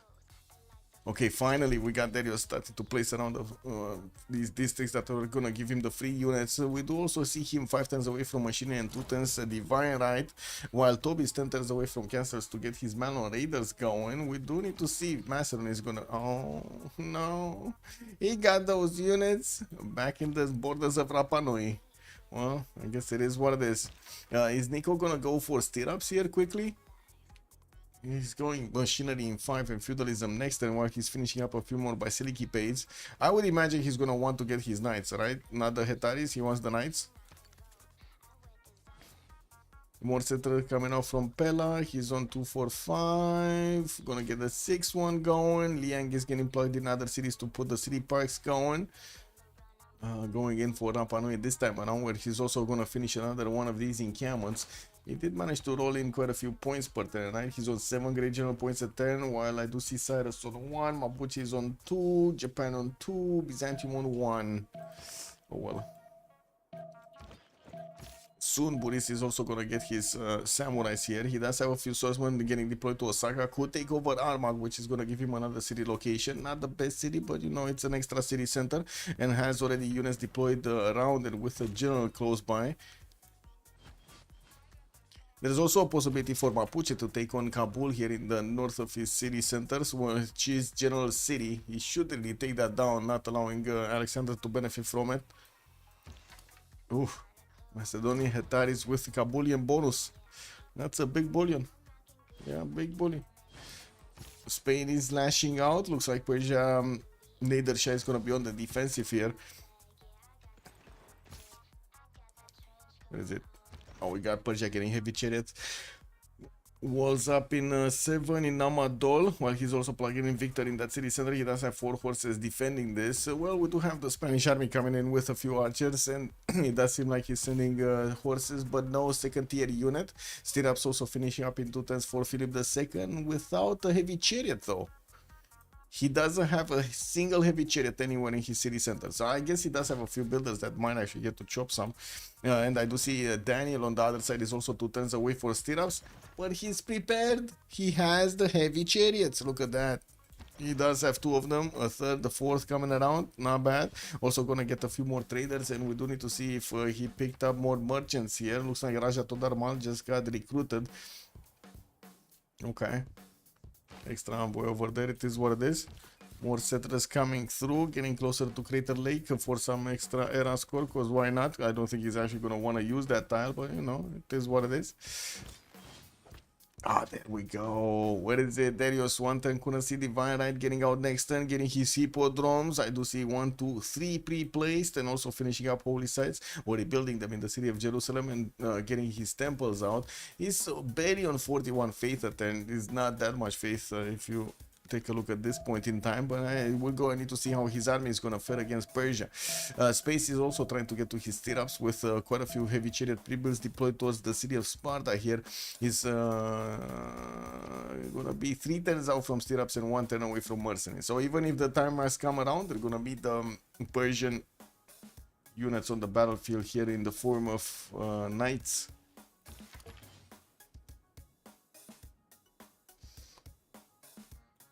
Okay, so indeed it does seem like Mapuche is sending his units towards Kabul to take out that city center, and we do have him getting also a 5th and a 6th settler from Picu Mapu, Puel Mapu. He's going to get to 7 cities if he does manage to take over Kabul. And I do want to see what's going on here. Looks like Persia just lost 2 of his units that were deployed to defend Namadol, while Daniel is going to get his stirrups next turn. There is quite a bit of danger on that city center. He does need a strong unit inside of it to stop these units from smacking directly into it. Oh, and he's not gonna get the first moves either, right? It's gonna be hard because he needs to plug in the card, the mercenary card, the half cost one, and then get to upgrade. Like, click, there's so many buttons to click until you're gonna get, you know, the discount. 7 more turns, slowly ticking down the clock.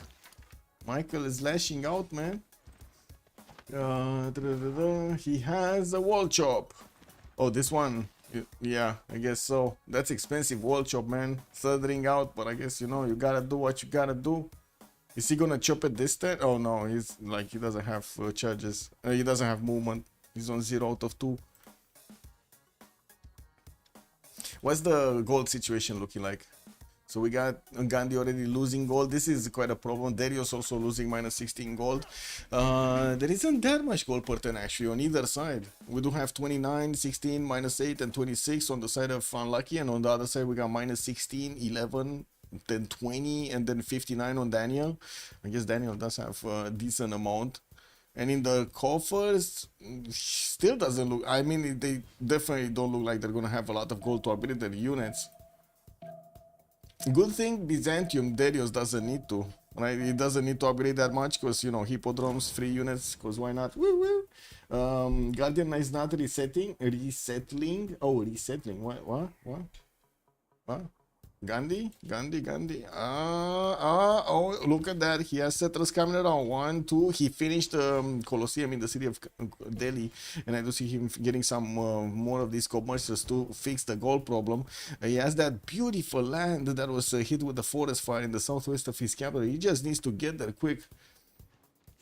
Okay, is Namadol gonna get hit? The first night did get upgraded, so that also upgrades the defenses of Namadol city center. That is a 48 defense strength city. The swordsman just doesn't have enough health over there. Armagh has also been defeated. Where was Armagh? What? Anashan. Where was Armagh and why didn't we see it? Oh, this one. That's it. The Japanese city. Got it. Buddhist machinery next turn. Feudalism in 2 has quite a few pre-builds, archers for those crossbows, and also a few swordsmen for the samurais.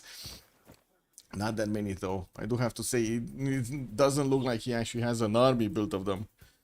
Anyway, See Macedon getting his mathematics divine right next turn. While we do need to see if we're gonna have some Tagmas coming around here from Darius. Yeah, first Tagmas on the board.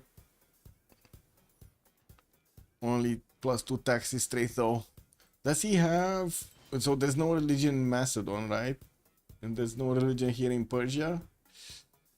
Doesn't he have where to get his religion from? He needs to get to what? To Japan, right? He needs to get to Japan, and that is so far away for him to get the religion from Japan. For the taxi straight, I mean. I guess, you know, they denied him. They did well. Nobody's frees him. Yep, Elisarius, good evening, sir. Nobody's frees him. Everybody's lashing out against everybody else. Chaos map, that's how it looks like. Okay. More greener is coming in, so he gets that extra housing going, and of course we're going to see if he's going to manage to get the bonus points for Era score. There is an attack going against Persia city of Tushpa here, while he's trying to also get the ancient walls there. It doesn't seem like he's going to have the position from the builders, but he does have close by knights to actually go and finish the problem. Or, you know, or die trying, I guess. What religions on Gandhi? He has two of them, feed the world and work ethic. So, work ethic, sacred places with holy water, his religion, and then Shinto from Persia, feed the world with tithe. Well, those are the religions that he has right now in his city centers. We're going to need to see when the religion of Basil is also going to get spread around there. Choral music, man. You know, free choral music. Looks like also Mapuche didn't follow up with more units. He's trying to get quite a few more settlers out from his city centers. Neither did Macedon actually upgrade that much in the north. He's getting a few more Hetaris, and I do see finally he's getting those feudalism builders to start getting position on the forest to chop it out.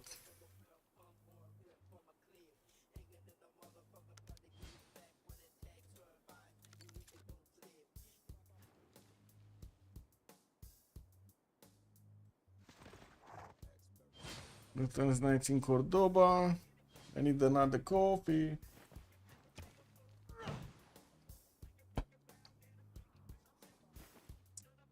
Era score, how does it look like? 5 tens, slowly getting there. Michael about to get it, 2 tens out. He's also getting a catapult from Valladolid to start sieging Namadol, which is going to be quite painful to actually go against. He does have his own knights. We're going to need to see if he's going to be successful here. Tob, 44 out of 51. We got Guardian securing his Golden Age. Space securing his Golden Age. Darius, not that far away, 7 points difference. We do have Nico also securing his Golden Age. Buri is 3 points off, and Daniel, 2 points off. Okay, Tagma starting to get around here. They're not going to be that strong to actually lash out against the Persian Knights, especially across the river and in Garrison Commander defense. It does look like right now Space has this in check. Doesn't have a problem with the Tagmas of Byzantium. There were a few units sent northeast to try to scout out what India has, and as you can see, the Tagmas are quite strong against the Varus here. But of course, they're actually one tile off from the Varus, so they can. We don't see the -5 that the Varus actually applies onto it. It's gonna be 52 and not 57. So many Varus getting 110 here from Guardian of the Nachos. Whoa. Okay. Well, I guess the Varus wanted to see what's on the Tagmas, and the Tagmas just showed them, whooped him. Yeah. Adam, good evening, sir, and welcome. Okay, Samarkand is also giving me some points over there. Mogadishu is available. Hong Kong is not getting touched. And now Madol, by the looks of it, getting a few more of these units being placed under siege also. Daniel is going to need to get out a bit of a stronger military here. He should be fine. Walls finishing up in Tushpa. It looks like there are a few more chops available for him to get the units out, and he has a heavy chariot in Amadol to keep upgrading. The problem is the gold. They just don't have enough gold to upgrade whatever they need. And you do see Guardian just exploded with production on 162 points and 93 also faith per 10 with 50 science and 56 culture points. Very nice. Very nice. Guardian getting his campuses out. Did he finish another wonder? No, so he has Colosseum, Great Bath, and Hanging Gardens right now. Still doesn't have also the specializing building for his religion here. We're going to see what that is going to look like. Intel Agency again instead of... Okay, wow, is this worth Intel Agency over GMC on Gandhi? Guys, what do you think? Last time we saw somebody actually pick up Intel Agency, he had like so much faith remaining in the bank. He could have had so much of a big military, like 3,000 faith points or something was available for him while he was getting attacked and he couldn't use it. Marius is saying always. Wow, always. Okay. Well, interesting. You have so much faith to spend on tier 3 buildings. Well, yeah. When does TVD play? Dave plays just lashing out over there at Marius. Man, shooting arrows of Marius. It's also too many times with a spy, as in to build a spy, to recruit a spy, I guess. Pyramids also Picun Mapu, 7 turns out. It was getting built here, but it looks like with the attack of Spain coming through in the Persian territory, Bakhtri is just not going to have that extra production to finish it. It looks like Daniel is slowly getting this in check here, getting a few more knights towards Namadol and trying to get the city from under siege here. Okay, no crossbows on Japan, even though he did finish machinery, I would imagine, trying to get printing out, and we do have the upgrade button. Not on the swordsman though, he doesn't have his samurais yet. Getting some galleys out from Kyoto, only has that single city on the coast, exposed to the elements, I guess, to Spain. I don't think Spain is actually gonna get that easily, or that early on a fleet. We do have him with also intelligence coming up in Madrid in 3 turns, and since we're ticking on the clock here, he is 1 turn away from actually getting the era score for the golden age. Okay, Nico getting more Hetaris. Intelligence also coming up in Pella next turn, getting him that free spy. The Tagmas trying to lash out here. What is this drone? Is this for? This is for points, right? This must be for points, for the era score points, because it's not that useful. It's actually not useful at all against the Persia in the 3-tile lake that he has over here. Oh yeah, boys, let's get a line of defense in the water. Getting level 2 spy without intelligence is turbo hard. Yeah. So it's getting a lot of units when you need them. One Tagma did die. It doesn't seem like... Oh, he died. Oh my god. He spread his religion in his opponent's cities? No, he didn't. Okay, he didn't. He's fine. He didn't. And he did unconvert, I guess, the cities of India here. Wait, did we have actually Darius managing to take out one of the immortals and cross the river? He did. Not gonna get enough strength to attack into Sparta, but might actually take another immortal down. I need to see if Byzantium is gonna manage to get some crossbows to help him get that initial damage through. Oh my god, look at the Tagman's damage, man. He could have clicked on the promote button. He just... It is what it is. It's fine. He just wanted to move it across. You know, we got quite a few chops available also for Darius, and we do need to see if he's gonna get another Monumentality or something else in the next era. Intelligence coming up from Thessalonica in 6, while he gets his Hippodrome from Constantinople. There's also an Intelligence getting built here in Taruga, and I do have to say there are some Macedonian Hetaris that are just moving around, fooling around over here in between Taruga and Kabul. I don't know if they're gonna get to pick off something here. I don't really believe they're gonna get to smash through horses that easily, and Mapuche did get to his Malon Raider upgrade. It's just he doesn't have a lot of units. Got a few of these towards the south, intelligence in 4 turns, and yeah, well, I guess it is what it is. Was me good evening, sir, and welcome. Wait, what? I look so great now? Or what changed? What? I got my glasses back, man. I don't know if I can look. It is what it is. How's the weather out there, Uzmip? How's the weather in over there? I know how the weather is over here. It's kind of like heated up. Now is it over there? Don't you have like stable weather all year long or something? Isn't it like relatively comparable to Singapore? Like weather, like. Was away for some 30 minutes. No one took each other's cities yet. No, not one single city has been taken over. A lot of city states though have been taken over. And looking at the Great People screen, we do have Hypatia finally getting picked up by Spain. Now, while in the Great People screen, Euclid is gonna be, yeah, they're not making that many scientist points to get fast through them. General screen, everybody got picked up even the medieval Renaissance one, so we left on the Renaissance Industrial, and they cost a lot, 300 points. Ooh, Spanish crossbows coming into play. These are gonna hurt the knights. They're deadly.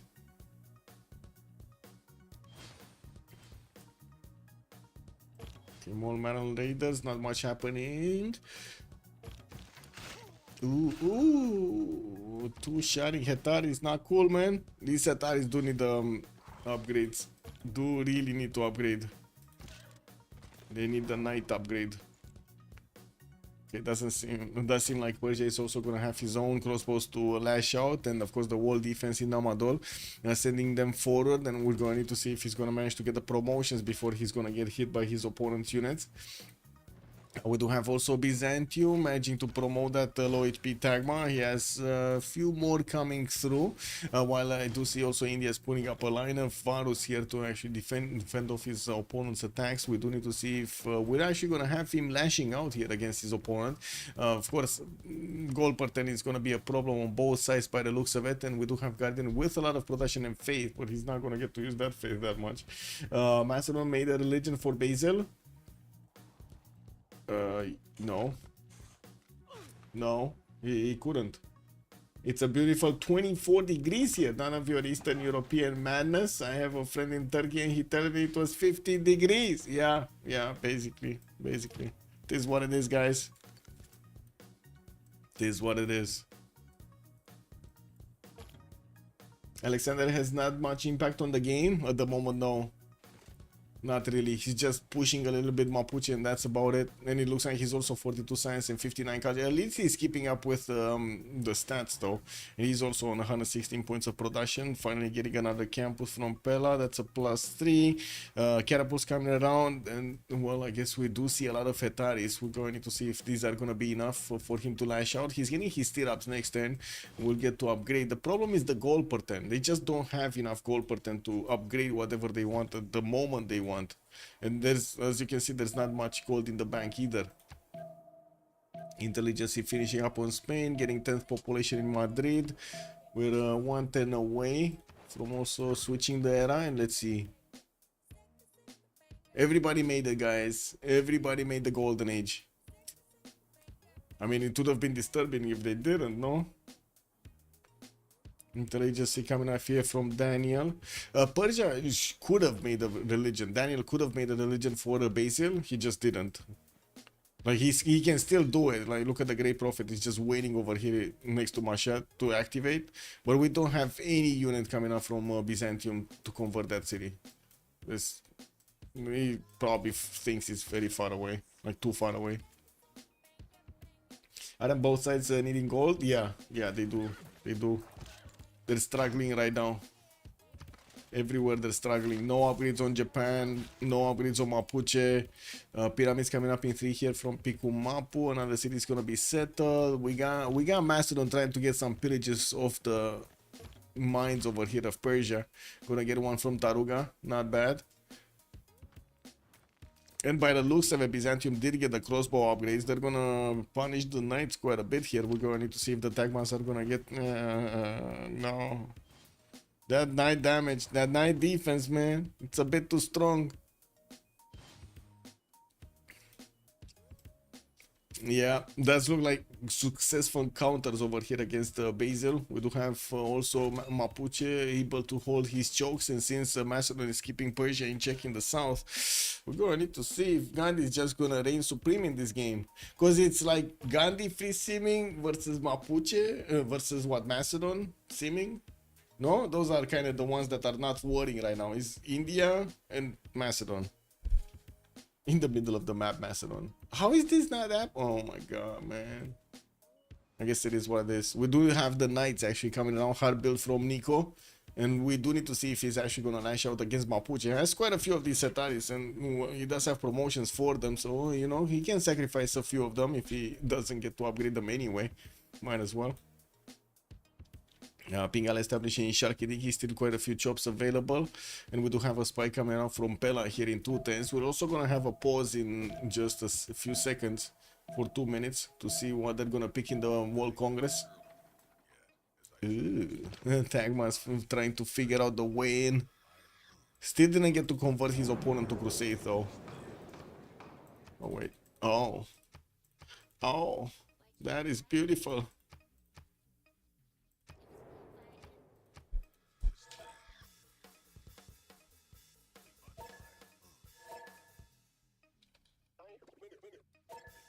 Okay. Be right back. 2 minutes. Yeah, this looks like a long game, man. Long game, man.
Yeah, this looks like yeah, it does. Okay, so what happens? Ranged units losing 3 combat strength. I guess the crossbows are not gonna be that strong.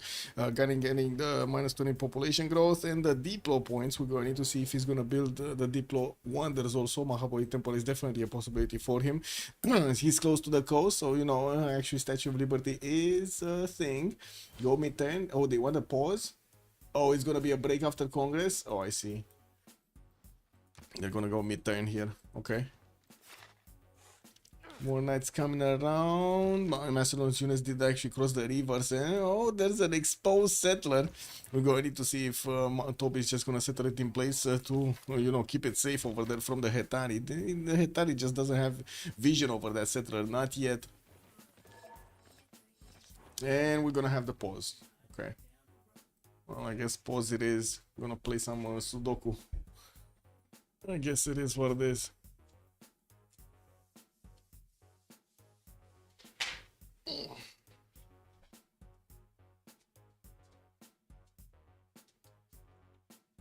Oh, time for the second coffee, actually. Yeah, boy.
Vico stars all this talk about the weather made me realize it's nice enough today here in Maryland to drag the laptop out to the balcony instead of huddling inside. True.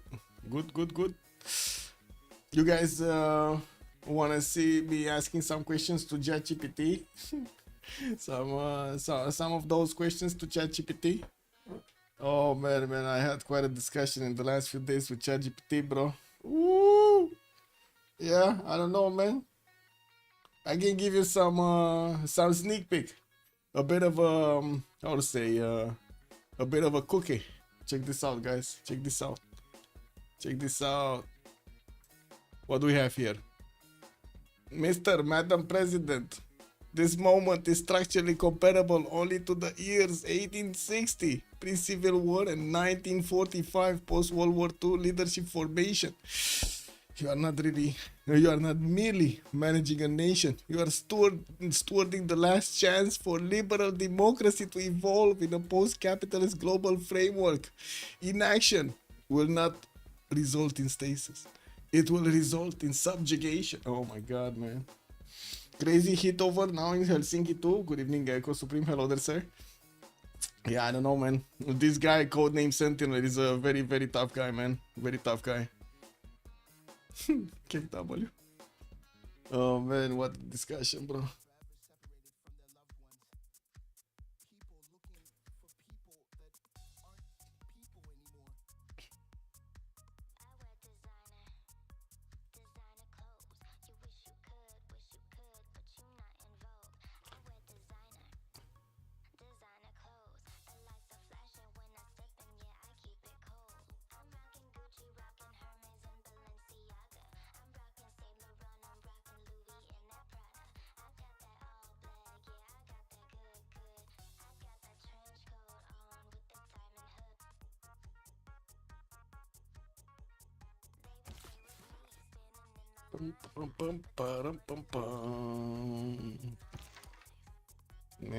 Melon Raider still not actually doing much here.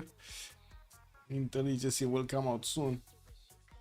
Just waiting for them to actually get going. Come back from the pause. So what do you think will happen when Twitch actually takes down view botting, guys? Anybody has a prediction on this? Looks like they're talking about the bot apocalypse. Kick W.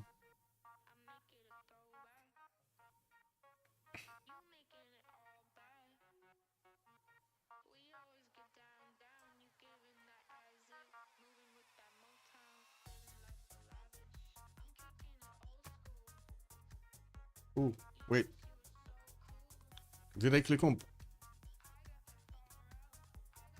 Oops. I'm sorry. Oh, they got the team pluses. Okay. Okay.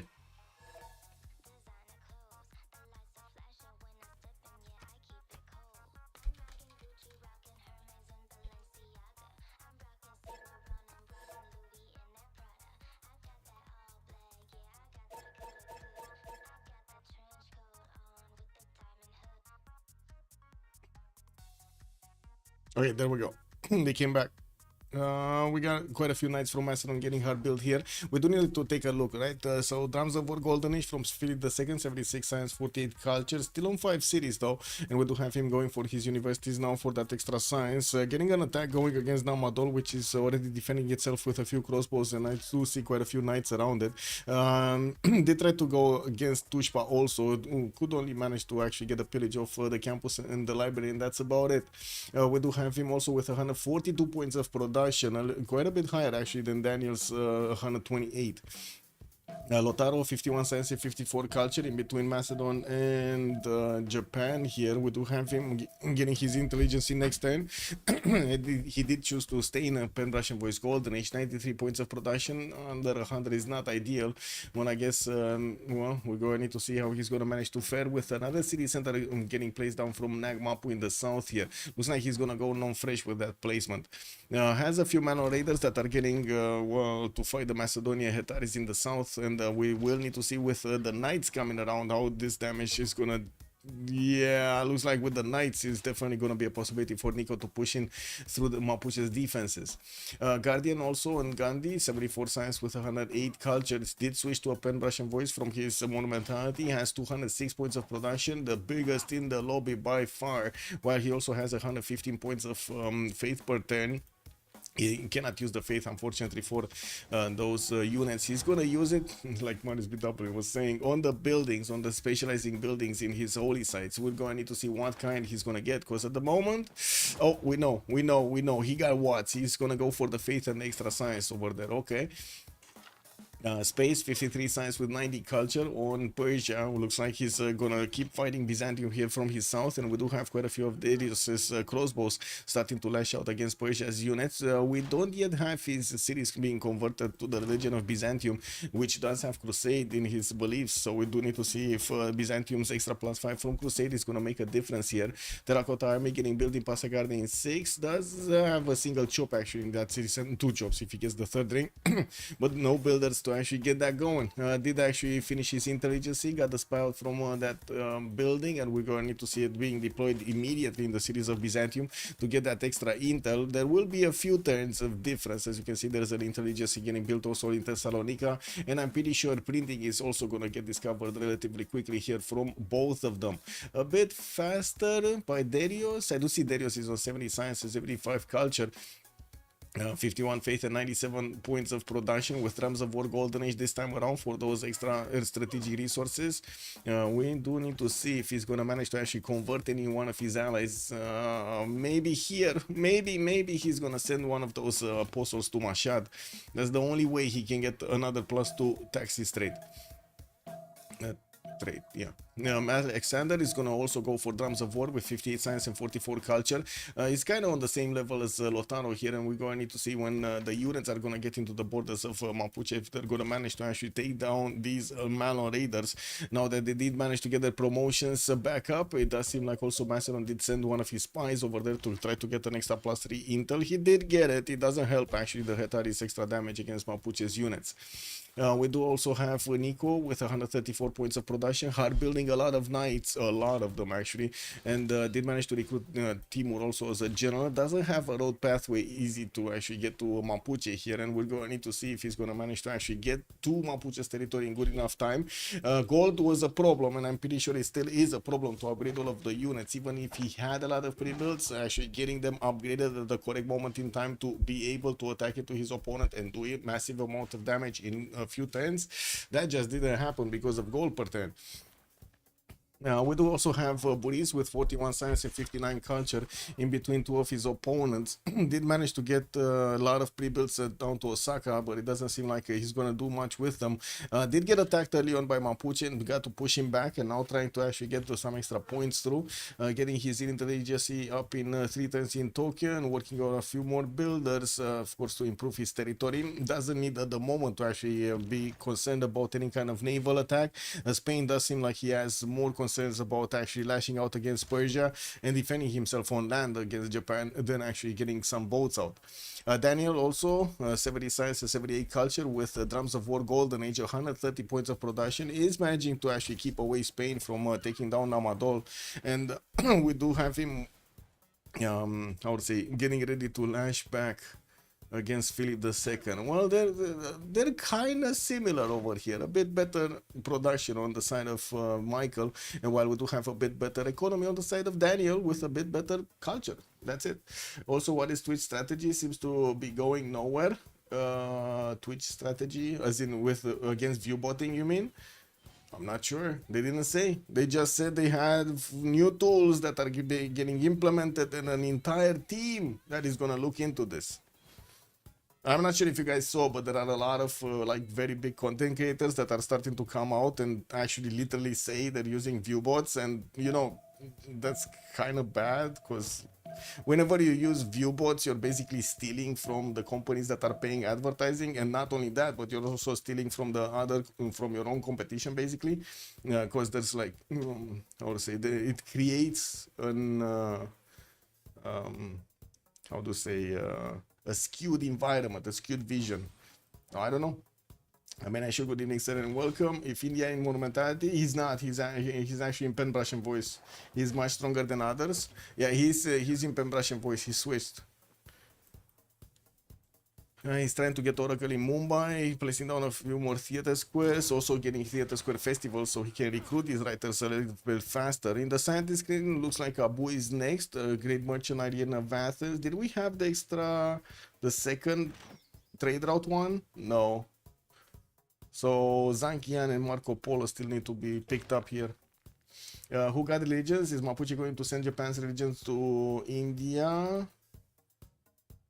Well, I mean, not really. Unless he gets a holy site here.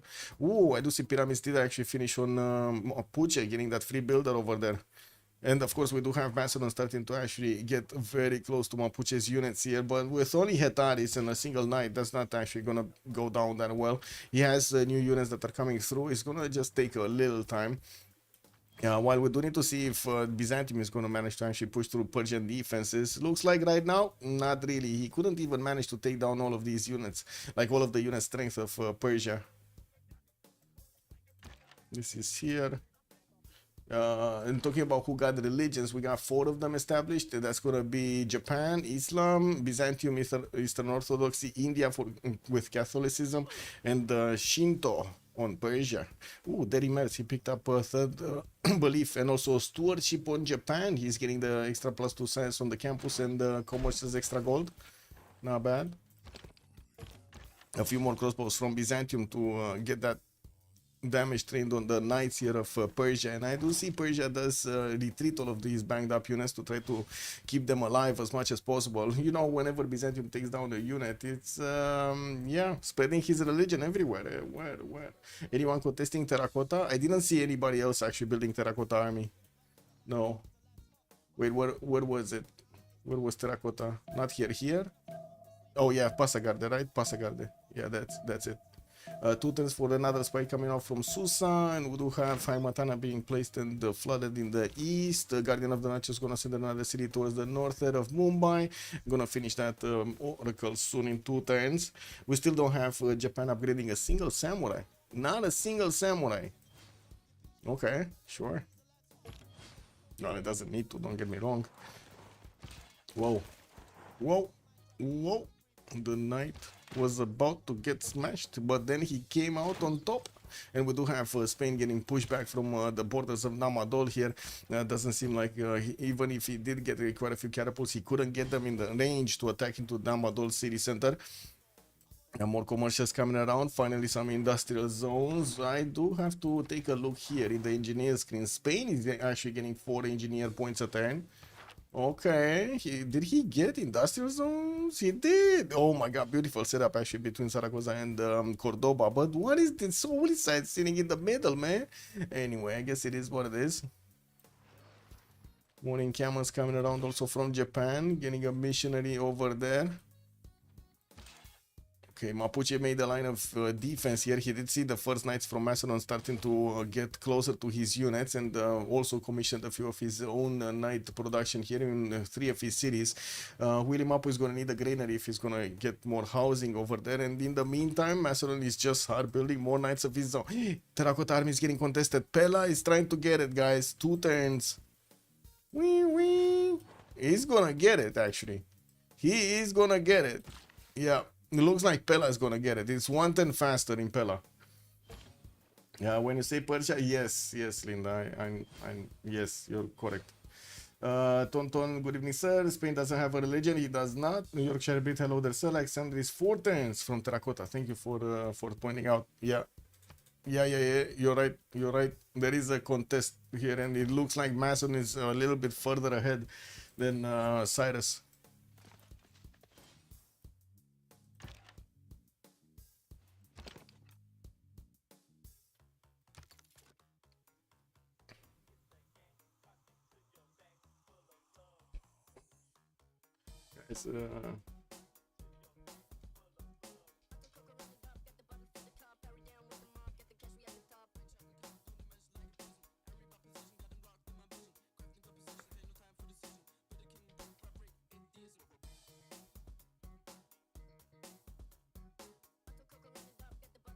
Guys, Guys, I gotta ask a question. This is the most important question.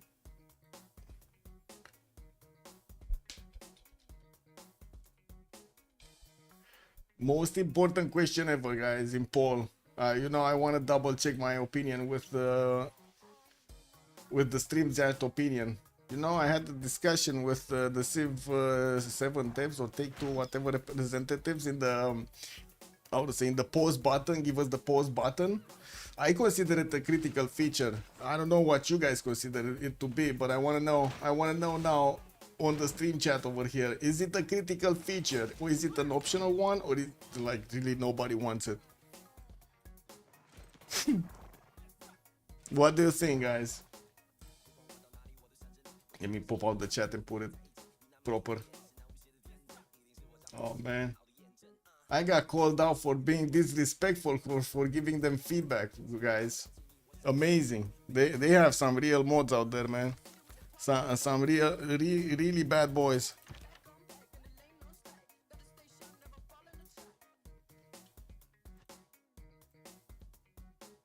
So what is it, guys? What is it? Critical option or nobody wants a pause button?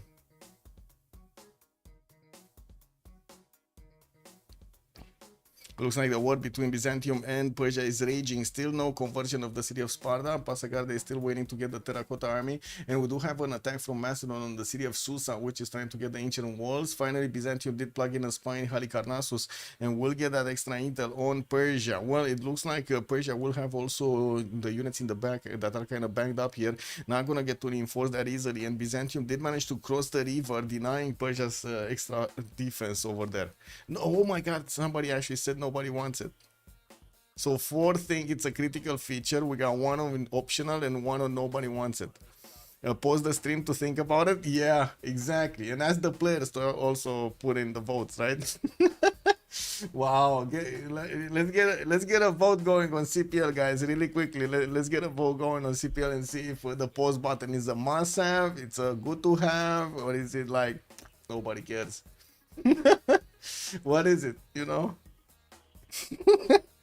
Oh my god, man. These days, bro, these days. I feel like I'm living in idiocracy, guys. Do you guys feel like you're living in idiocracy some days?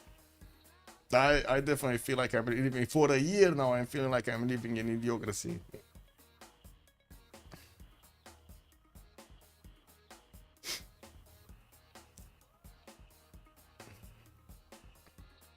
Oh, Terracotta Army did finish on Macedon and we got the upgrade buttons. Finally, the religion of Byzantium did spread in the city of Sparta. And of course, we do have the Tagmas lashing out against new units.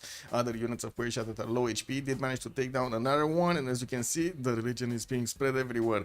It's not going to matter that he's getting the ancient wall, since we do have the Tagmas that will do the full damage. And as you can see, the Sparta's defenses went down to less than half over here.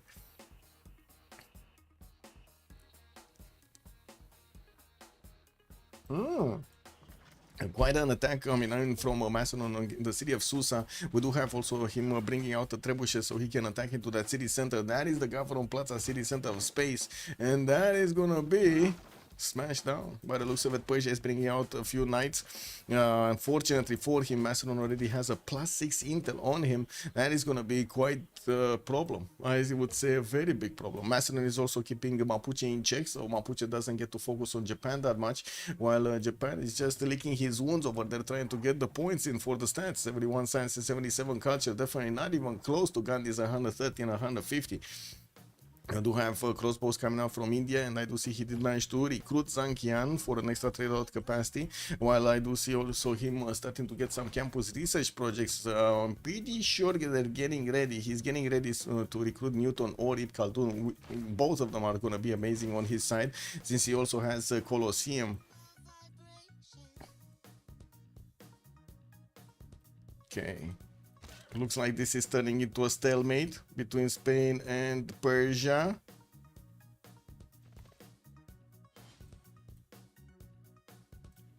Japan getting in there. A lot of Mapuche Malo raiders are coming around. Also spy from Piku Mapu by the looks of it.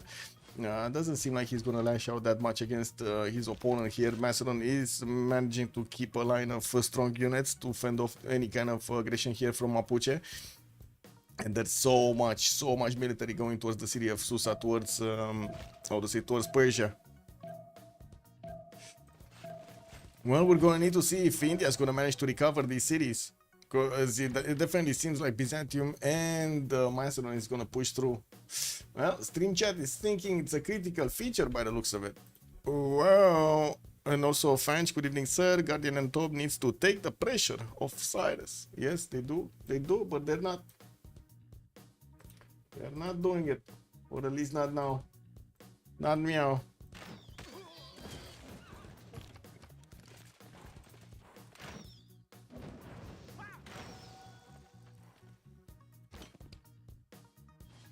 Oh man, one tapping the walls with a Tagma. Look at that. Bam. What walls? I guess they did manage to actually, you know, win another turn here. Looks like another one of those crossbows did get taken down. Susa's walls went down to half HP, while the Macedonian knights are just waiting to do their damage. The city is under siege. He's not going to get to recover health. And as you can see, Sparta is going to go down next turn probably. We do have new units from Byzantium that are getting to reinforce that front line, and he's starting to build up the arena so he can get the next tier free ones. I do see also Daniel and Michael, both of them did manage to get up over 100 science here with similar production numbers on either side. Campus coming from Namadol, while we do see campus research projects coming in for Daniel. He's also trying to be competitive when it comes to the scientist screen. Again, I do have to point out, Guardian here is kind of free sim. We're going to need to see if Top and Space do remain alive, and of course what's going to happen afterwards. If Gun is going to just get to clean up everything, it's definitely going to be a possibility for Space, for Cyrus to try to get a safety settled behind the cities of India. But yeah, there's going to be a lot of damage being done here, a lot of it. This looks like a fast game. I mean, is it?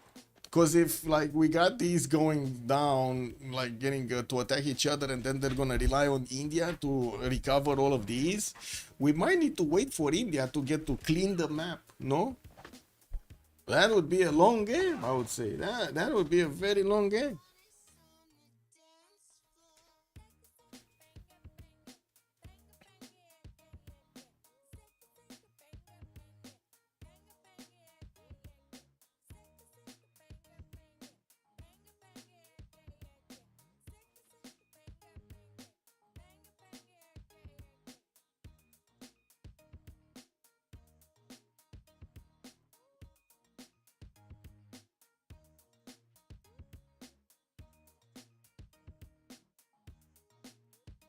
What? 63 turns for a classic Pangea is rare. As in, it's too long already? That's what you're saying? Basil is getting that +6? What? Where is Basil getting the plus? Oh, he's gonna convert Persia. Right. You're right. He's actually gonna convert Persia. I'm not sure which one is the... I think Passagarde should be the city, right? What is it? Yeah, Passagarde is the holy city. He needs to convert this one. And this is gonna take a while to convert. Oh, not that long, actually. He's already on 4 followers here. Just need to get a few more. And that's another one, probably. No, not even. Actually, okay, he needs to take out more units. Starting to cross the rivers with the crossbows, which will give him that extra edge of damage to attack into his opponent here. Sparta doesn't seem like it got picked off, but there is a Tagma next to it that can actually take the city down. No, it cannot. It actually lost the unit kick. Unfortunate. Unfortunate for Darius. Couldn't get that last damage through. He did want to take out the units rather than the city center. City is out from siege. Susa's walls are down, and the knights could actually take it over if they want to. Also, a couple of turns, and Basil is unbeatable. Where is he getting hit up? Oh, finally Byzantium actually. Oh, I see the missionaries, man, and apostle, man. We got the last great prophet just waiting in Masha to convert here that city center, so he gives the extra taxes straight, and Darius is gonna, oh my god, he's gonna do so much damage to India. We're probably gonna have India getting to ballistics or something way before Yeah, we're gonna have Darius getting there. He's on gunpowder next turn and 150 science compared to Darius's 95. Well, okay, there is not that big of a difference, but the production capabilities, look at this, man. 260 production, and then on top of that, we got the 160 faith attack. We're going to need to see what he's going to use the faith pattern, because at the moment not much is available in the Guard of Bingan for India, and I'm pretty sure he's going to get the Watts getting built or bought. Yeah, in quite a few cities he actually got to build those or buy them with faith. Getting to also put some faith into missionaries. Is he thinking of converting back the Persian cities, or trying to convert back, trying to put up some defense here? Yes, so. Ooh, Governor Plaza got deleted. That intelligence is not going to work anymore, and we do have Macedon with enough units to keep on lashing out against the Persian defenders. And while it does seem like also Mapuche was trying to do some damage here against Macedon, Macedon has enough units to hold this back. Yeah, it looks like nothing much is going to happen. Of course, Setaris are not nearly strong enough to hold on all of the Manor Raiders, but there are some knights sprinkled in between. So it should be fine. Ooh. Charge, builder, I'm not sure how many charges were on that builder. Looks like Mapuche is just gonna lose that unit. Ooh, Passagarde, 5 and 5. He got another one of those conversions over there on Passagarde, and looks like Sparta is gonna be taken down. This time around, there is a Tagma with enough damage that he can do against that city center.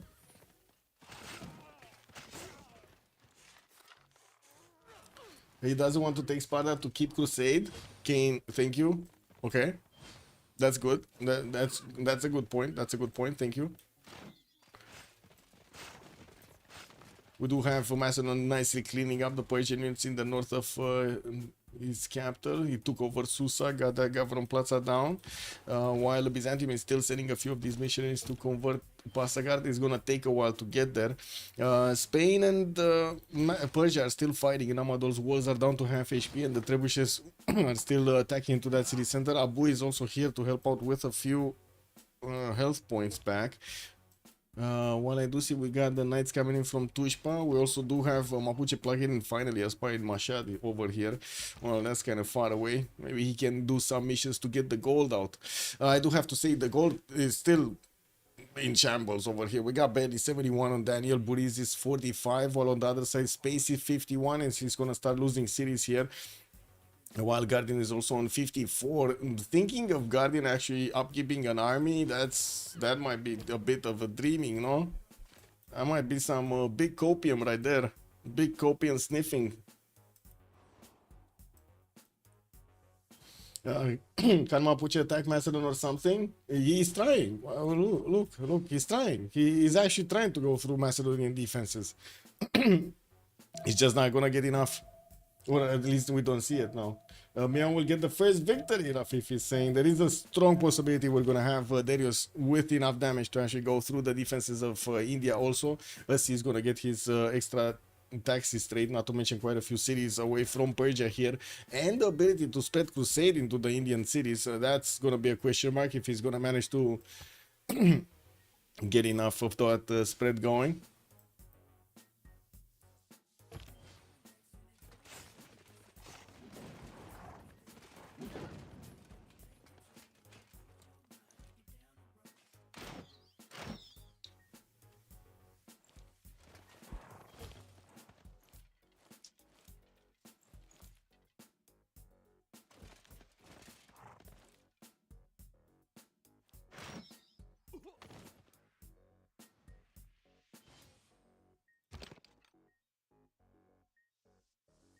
Well, walls going up in Passagarde.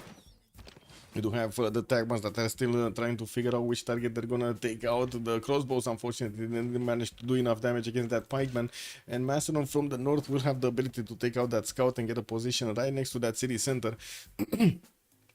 Mapuche did manage to settle another city. Willy Mapu got to 2, 4, 6, 8. And we do need to see what's happening here. Looks like Daniel is still trying to keep away the conquistadors, actually. These are very tough units to handle, especially if they do have missionaries next to them. The thing is, it doesn't have missionaries next to them. And not only that, but he doesn't have the extra damage that the conquistadors usually, like Spain usually has against other nations that have a religion. He never managed to get a religion of his own, or got spread by somebody else. Maybe, I mean, you know, maybe India can send an apostle on the open ocean over here, convert the cities of Spain. You know, I'm just sniffing some copium right here.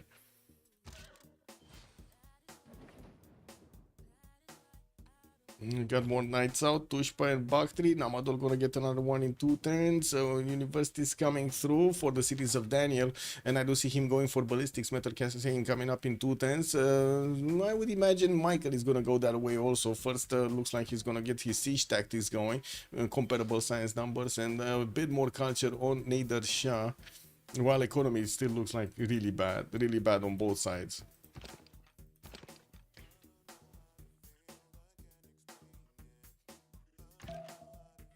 Oh man, these level 2 crossbows, when they're gonna turn into field cannons, this is gonna go insane very quickly. Varus getting some intel on Byzantium, also working on the Wars of Religion card. That's one thing that I do see also Byzantium getting the works on. The extra +4 is definitely helping him out to get that extra damage through. We do need to see also Pasaga getting converted before the Tagmas attack into that city center, so they can actually do the full damage against the walls. The city needs to be converted first. But I think there is a knight that is kind of like, you know, exposed over here. Is this a heal? Oh, this is a heal. He cannot shoot with the crossbows.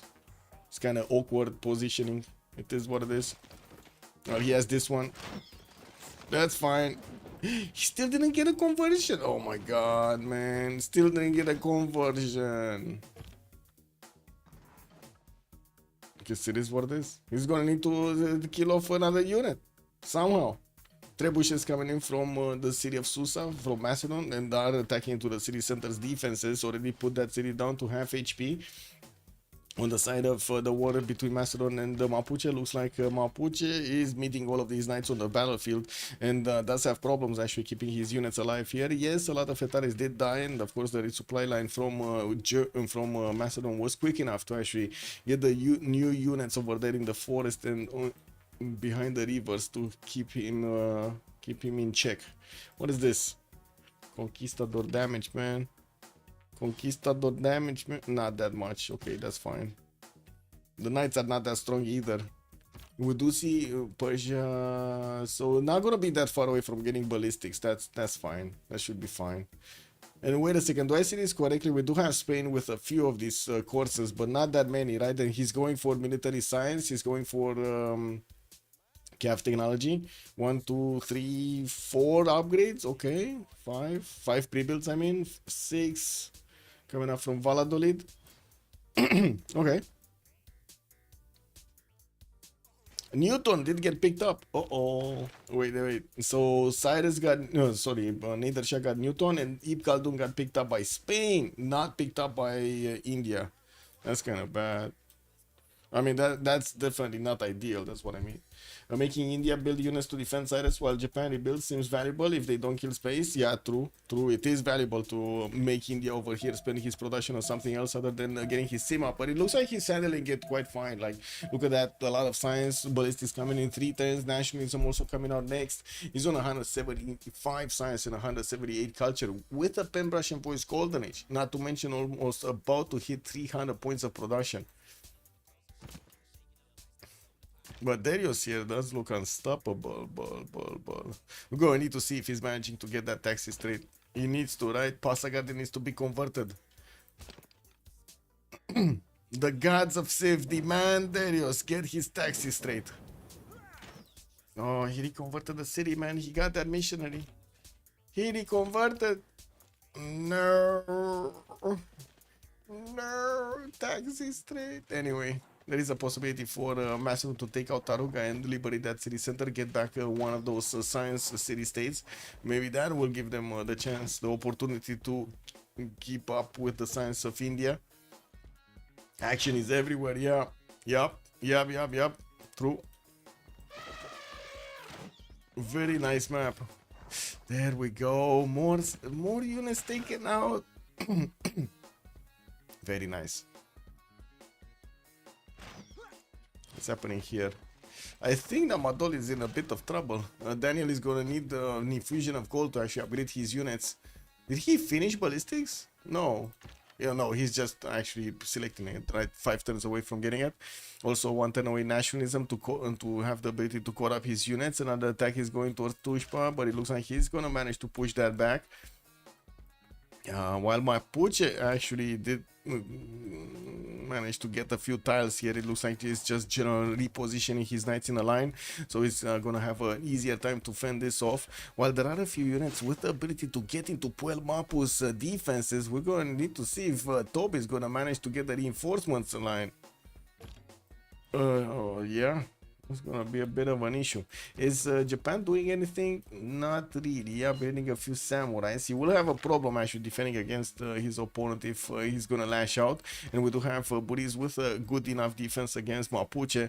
I would have imagined he would have wanted to push a little bit into Mapuche's defenses, you know? No? A bit of pressure over here on top from 2 sides would be nice. Forcing him to, you know, split his attention in between them.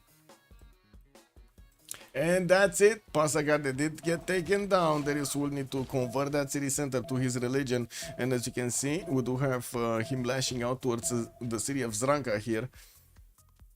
But still, Pasagade didn't get converted. Come on, man. He needs to convert that city. Zranka does have already the conversion, the religion of Darius, which does activate the crusade belief. And we do have Mashad about to also get that apostle to convert that city center after the apostle is gonna get the religion. Okay, let's see. Conversion, still no conversion. Can he take out another unit? Still no conversion. Oh my god, man. Took out 2 units and still no conversion. Bro, that's so much pressure. India did upgrade his cuirassiers and we do have field cannons. Oh, not strong enough to handle the Tagmas. Lost another unit. Cities of India are also starting to get converted to the religion of Byzantium here. And it does seem like Byzantium also is sending some units in between the lines of, you can see all of this line of Varus that have been built up in the south of India. Like all of these are gonna get a bit of a check over here. A bit of a control. They're gonna get pulled over. Is this game gonna reach turn 100 before we see tanks? I think we're gonna see tanks relatively quickly from Guardian. Like from India. I don't think there's gonna be another way of him defending. He's definitely not gonna have the opportunity to go top 3, right? Especially with Byzantium next to him, there's just no way to get there. Where is Byzantium? Oh, look at that. He's not far away from getting his own ballistics and he's gonna get boosted over there, you know, like for a few turns. We got him going for more encampment training projects and he's working on his universities, slowly ticking down the clock until the next session of the World Congress. He's on 113 science, 112 culture. Not that bad compared to Gandhi. Especially since he's been in war from the beginning of the game almost, no? Actually, like since 1040. One thing is happening here. Goldperton is gonna go down on Gandhi as he upgrades more units, and we're gonna need to see if he's gonna manage to actually get enough funds to upkeep everything. He's also gonna need to put a lot of production into hard building stuff, and we do need to see if Space is gonna manage to do. No, he's gonna lose his Goldperton. No, there's no way he's gonna keep his Goldperton here. He's gonna lose the cities. He's gonna lose Taruga. He's gonna lose Ranka, Sparta, Halikarnassus. Like he's gonna lose all of them. Safety settle maybe from somewhere. Is it coming around? I don't see it. Yeah, I don't see it anywhere.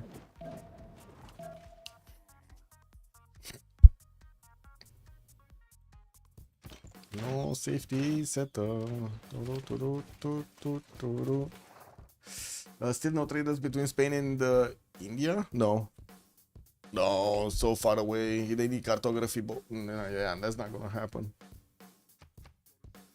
Like they need to discover the land in between them.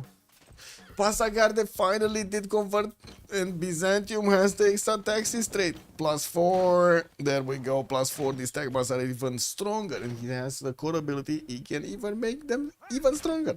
But he does need a lot of them, and as you can see, he's starting to also chew through the Indian defenses. Slowly but surely also converting the cities of India to his own religion here. Well, the cuirassiers are strong enough to actually fend off the attacks of the tagmas. especially when they're out of crusade and the general bonus. We're going to need to see if the crossbows are going to manage to chew through them fast enough, and what's going to happen when he's going to get ballistics. Well, he's going to get ballistics, and quite soon, actually. What's happening here? Oh, Spain! Michael is taking down Daniel! Daniel still trying to reinforce with a few knights, got to core up a few of his units and made them strong enough, but it looks like the trebuchets did manage to take down the walls of Namadol, and we do have a bit of a too slow of a resupply line here. A bit too slow. The day India wakes up, Meow will tremble, or not. Yeah, we'll see if India is gonna manage to catch up. He's trying to go top 3 for industrialization. Oh no, he's actually trying to get industrialization while he's getting attacked by his neighbor with crusade and +6 taxes trade.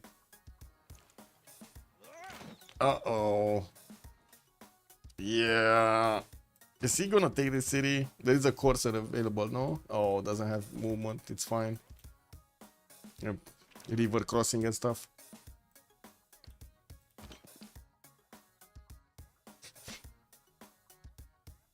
Any more wonders? A lot of cuirassiers. Look at the cities of India, man. He's only building units. Japan had one of these malware getting through, won't get much to do, and he's still trying to get his stats up. 113 science, 72 culture. We do have him with 145 points of production. He did manage to, you know, slowly improve there. Definitely got over Lotaro and very close to Philip II's bonuses. Yeah, while I do see also Macedon did manage to take out most of the Mapuche units. There are a few of them that are trying to get into the borders here at Vaigai, which is a bit of a problem. There aren't that many units defending. It's getting new ones though. He should be able to reinforce Vaigai.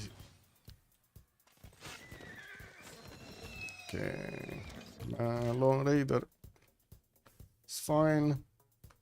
Is he taking Sparta down? Tagma core is strong enough to actually attack into the cuirassier. Look at this. 85 strength against that cuirassier. Full strength of 70 something. Well, now it's 80. Kick W. The cuirassier is stronger there. Kick.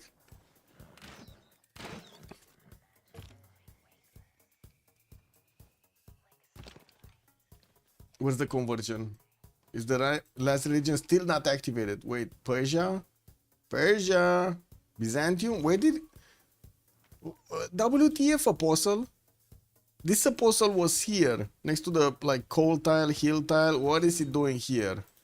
WTF apostle, get next to Mashhad, bro. Or wait a second, did he build Stonehenge from Draichia? No, he didn't, it's from Mashhad. Anyway, it is what it is.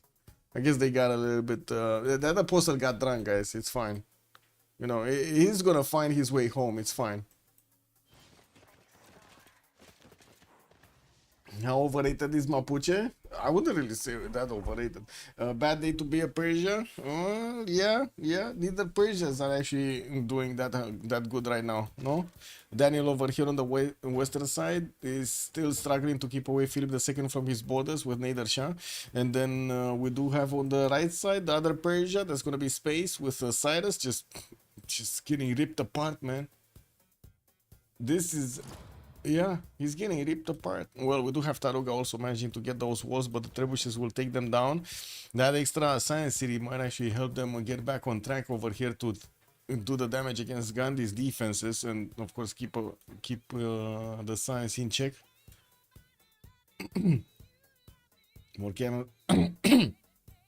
More campuses coming in for Darius.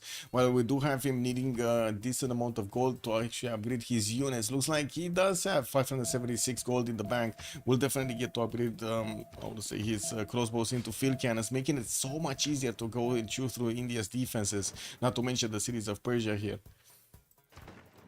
Is he gonna upgrade Tagmas into cuirassiers? What do you think, guys? I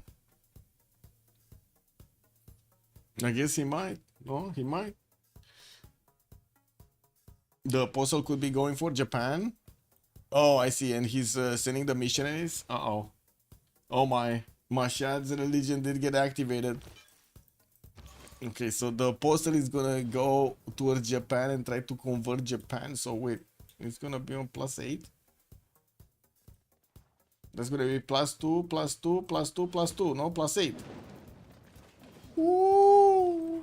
Yeah, I think that's gonna be a bit too much for Guardian of the Nachos. He's gonna lose his nachos, man. That actually reminds me, I haven't eaten some nachos in quite some time. Some, not all. Yeah, that could be. That could definitely be. Looks like Sparta is still not getting taken down, even though we don't really have any more units around that city center. There was a Lonely Knight that came out on the coffee tile, but it got destroyed. And we do have India still upgrading his units, but look at the gold pattern, guys. Look at the gold. The only one, like, look at this. The only one that's making gold is the one that's gonna go down right now. It's space, man, with 80 gold points. If space goes down, there's no more gold. Like, they're gonna go negative. Michael is negative, Tob is negative, Guardian is 9 gold, and he's still upgrading units and building them and getting theater squares and, you know, amphitheater. Like, all of these cost money. Like, all of these actually cost money, right? Upkeep. They cost upkeep. Taruga has also been defeated. Looks like it got denied over there. Mapuche did manage to take it down.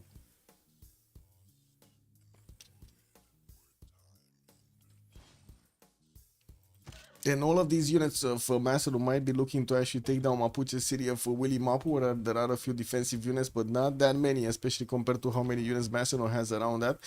Macedon also did get to the core ability, so he has the Night Courts lashing out here. Strong enough to take on the Malo Raider defense.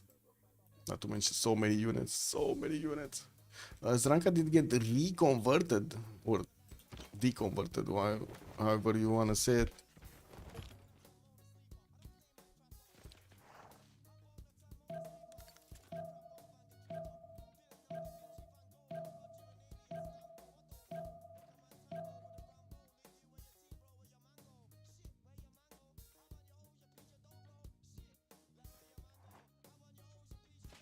Okay, so successful defense for Macedon. There are a few units going for Alexandropoli for Mapuche, but they don't even have what to actually pillage over there. We do have Mapuche needing to defend Willy Mapu soon on the right side, and we still don't see any pressure coming up from Japan. It's gonna take quite some time for this apostle to actually make his way through towards the city of Kyoto here from Japan to get to convert it. While I do see Namadol did actually get liberated, Spain is managing to get that back. Taking it away from Persia, from Nader Shah. Daniel starting to get his cores up in Bactri, and also will need his ballistics soon. Getting siege tactics. Oh, he has ballistics. It's just a matter of actually upgrading here. Yeah. I see it. Okay, he has the cuirassier cores, guys. Spain also, where is he? He's getting cartography, going top 3. Well, he did get the cav ability, which will allow him to get just as strong units as the cuirassier, almost as strong. I guess the question is, are they gonna be enough to keep chewing through the defenses of Persia? Now with field cannon cores, I don't think it's gonna be enough, but I guess we're gonna need to wait and see. Level 3 field cannon coming off also from Byzantium. Oh, this is gonna be beautiful, by the way. Level 3 field cannon. Level 2 field cannon. Does he have another one of these crossbows with enough motions? I guess he's getting the experience right now. Yeah, just needs one more shot on this one crossbow to get it to a level 2. You will get to core them up also. Field cannon cores, level 3 field cannon cores that are gonna probably get to level 4 also. Oh, this lots of damage, man, lots of damage.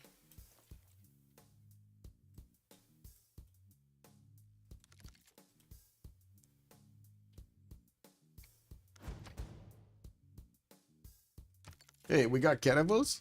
Wait, what? Oh, I see.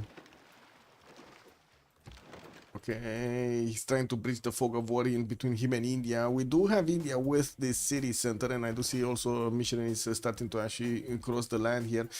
We do need to see if they're gonna get some trade routes going. I doubt it. I seriously doubt they're gonna get trade routes. It's not like on the other side, by the way. On MFD, we do have a lot more gold per turn, but I do see Darius did jump up considerably in the science screen. 163 science and 130 culture after he finished his universities. Not to mention, we do have a Guardian on 183 and 200 here. 200 culture. Still no safety settle actually from Persia. We do have him with Halikarnassus, Haimatan, Asranka, and Sparta available. He did lose the 2 cities on the western side, and we do need to see if he's going to manage to actually get a safety settle out, because these cities are not going to live for long, especially since Byzantium just got his ballistics and will get the upgrade button on these crossbows. It's just taking out the units initially from Persia, getting those experience points in. Okay, conversion. Soon we're gonna have Byzantium actually this turn. This turn, right? You see, he's not gonna get to convert everything because it's like 6 of those, or is he? I don't think it's enough actually from 2 missionaries to convert another 4, right? Another 4 of those citizens. Cordoba gonna work on Forbidden City, still 3 turns out from finishing. We do have Michael about to hit his 200 points of production, while I do see Daniel is lagging a little bit behind, but did manage to get more science and culture. In the meantime, still positive in his economy though, that's pretty good.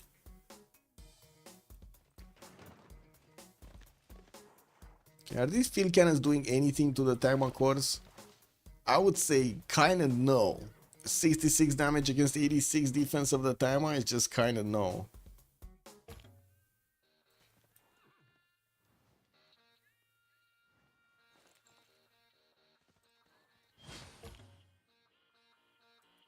Okay, finally level 3 field cannon did get upgraded. Oh my god. Okay, there we go. 97 attack strength, guys. It's not even a core, and it's 97 attack strength against that pikeman. How do you feel about tank strength field cannons, guys? I love them. How do you feel like?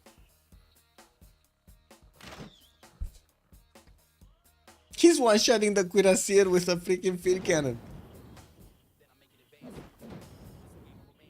Oh man, this is like another level of getting one tap, bro. Not even having the arrow storm promo. Yeah, I mean, wow. Oh wait, this is the one with the garrison. No, he does have the arrow storm. No, he does have in the volley. He went garrison, so this is not gonna go to a level 4, a proper level 4, because he has the first two on the left and the one on the right. It's not gonna work. Yeah, he's not getting there. He's not getting to a double shot. Unfortunate. It is what it is. Did you know that Napoleon started his career in the artillery? I did not. Good evening, Boreal. I actually did not know that.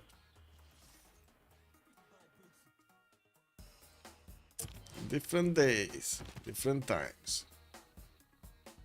Okay, doesn't seem like there's any interest. Level 2 spy actually from Japan into the Spanish borders. Doesn't seem like there's any interest of actually Japan pushing into Mapuche. Mapuche is retreating, and it doesn't seem like Macedo is actually gonna try to pull off an attack here against Mapuche's Willy Mapu. He did retreat back to Susa, leaving his opponent there. Oh, General, actually. Wait a second. Let's see. John Dark did get recruited by Byzantium for the Renaissance Industrial bonuses. I was checking out the damage, and I saw the field cannon actually has the general bonus, like the extra movement speed. Sparta finally did get taken down. Cuirassier corps are also coming around, having significantly more damage than the Indian troops. Still will need to actually convert Sparta, but Zranka, but it shouldn't be that hard actually, right? Another unit should be enough to convert that city center to his religion. And we did jump into the new era. We do have Normal Age, Dark Age, Golden Age on Guardian, Dark Age on Space. Looks like Darius is also going to be Dark Age, Nico Dark Age, Boris Dark Age, and Daniel Dark Age.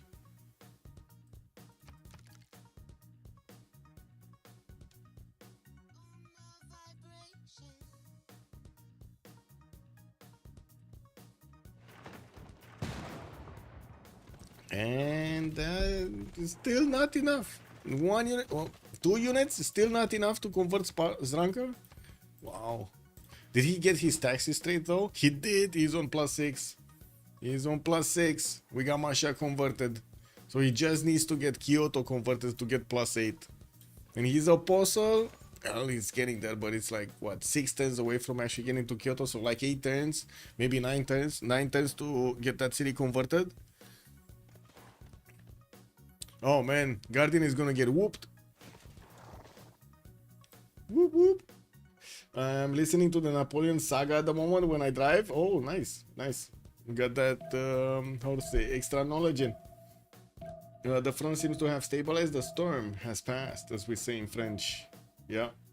Would be funny if all sided cities flipping towards India. That would be indeed funny. Well, we do have India trying as much as possible to actually defend this, but it doesn't seem like he's doing that much. Let me see. I go Islam, nuclear, me. And we're gonna have a pause for 2 minutes. Coming back in just 2 minutes. Oh, wait a second. This is it. This is it. Hey, they won. MFD won. Whoa, whoa, whoa, whoa, whoa. History written from They the won. hand of the victor. The GPT on the team, though. Yeah, exactly, Kane. I mean, where's Cyrus was dying. He was the only one making GPT. By That your was it. actions this Bam. day. He got it down. He got it. And that's MFD takes the You ensure first win. our I do have to say they're 2-0 right now. They already started with a win at the beginning of this best of 5 series because they're coming out from the upper bracket. Boom! They got a second win today. If they get the third one, that's just win right there. That's gonna be tomorrow. We do need to see a 1700 tomorrow if we're gonna have another one of these going. Oh man, beautiful. Even though Gandhi does still have the biggest stats in the game here with the biggest production numbers, biggest science, biggest culture, he's all alone with no economy. Wait, he got back a little bit. I don't know what happened here, but he got like 50 gold. Oh, he formed the Coinish Golden Age. That's what happened. Okay, but he wasn't sure. Like Basil the Second's 8+8 taxi state is just a killer, right? It's too strong. It's just way too strong. Let's see. What do we have? Casters. What's this? Oh, that's Mongol server. We need to go into one of the debrief channels, right? And I need to put my headphones on because, yeah, I don't know.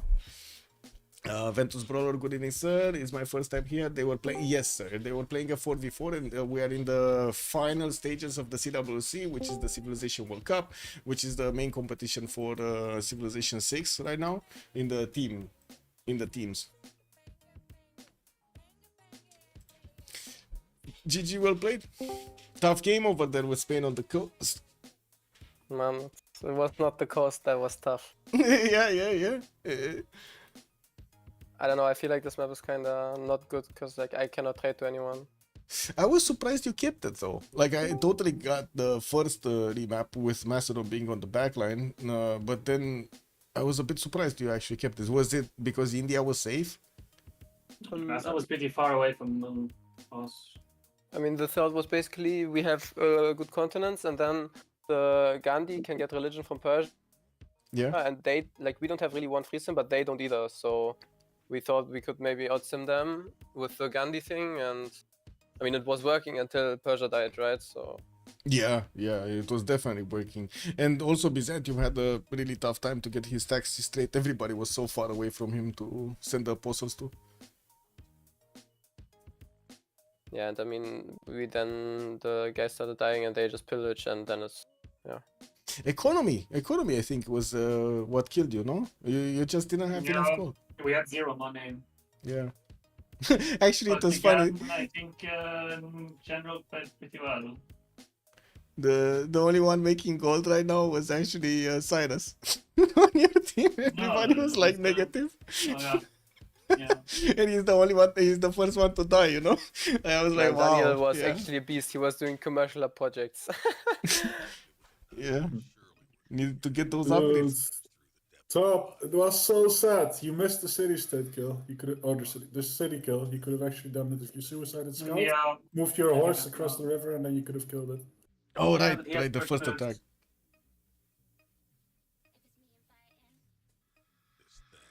He has first moves. Besides, if I try to like first move across river or something like that, I just slam into a unit, right?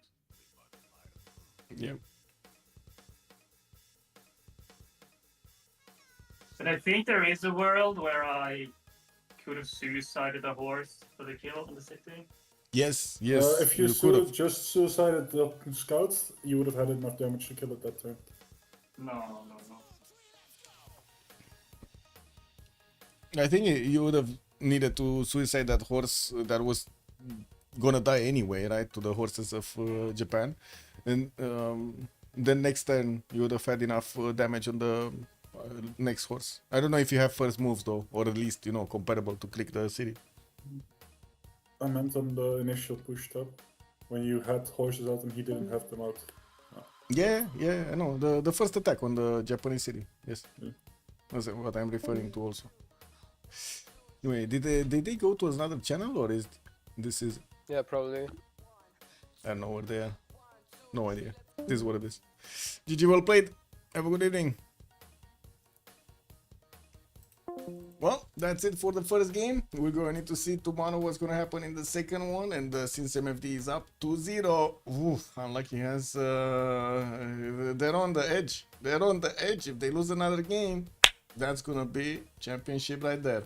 Have a good evening, everybody. Thank you so much for the follows and, of course, the subs. Much appreciated for also the support of the channel. And I do hope you enjoyed your time with me tonight. We'll see each other tomorrow. Have a good one in the meantime. And don't forget to like and subscribe over there on YouTube. Bye-bye. Hey, leave a comment. Good, bad. It is what it is. Bye. Biggest Ben. Meow. Good evening, sir.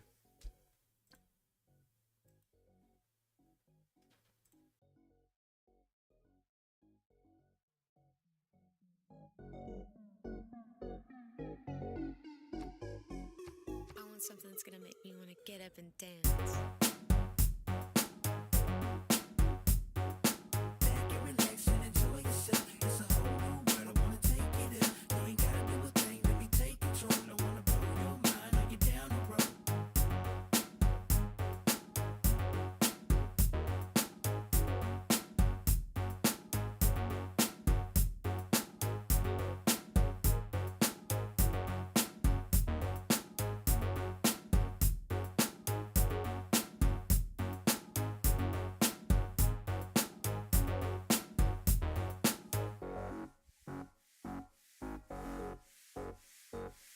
My brain's gonna slay everything in the way of this game that we play where my heart is.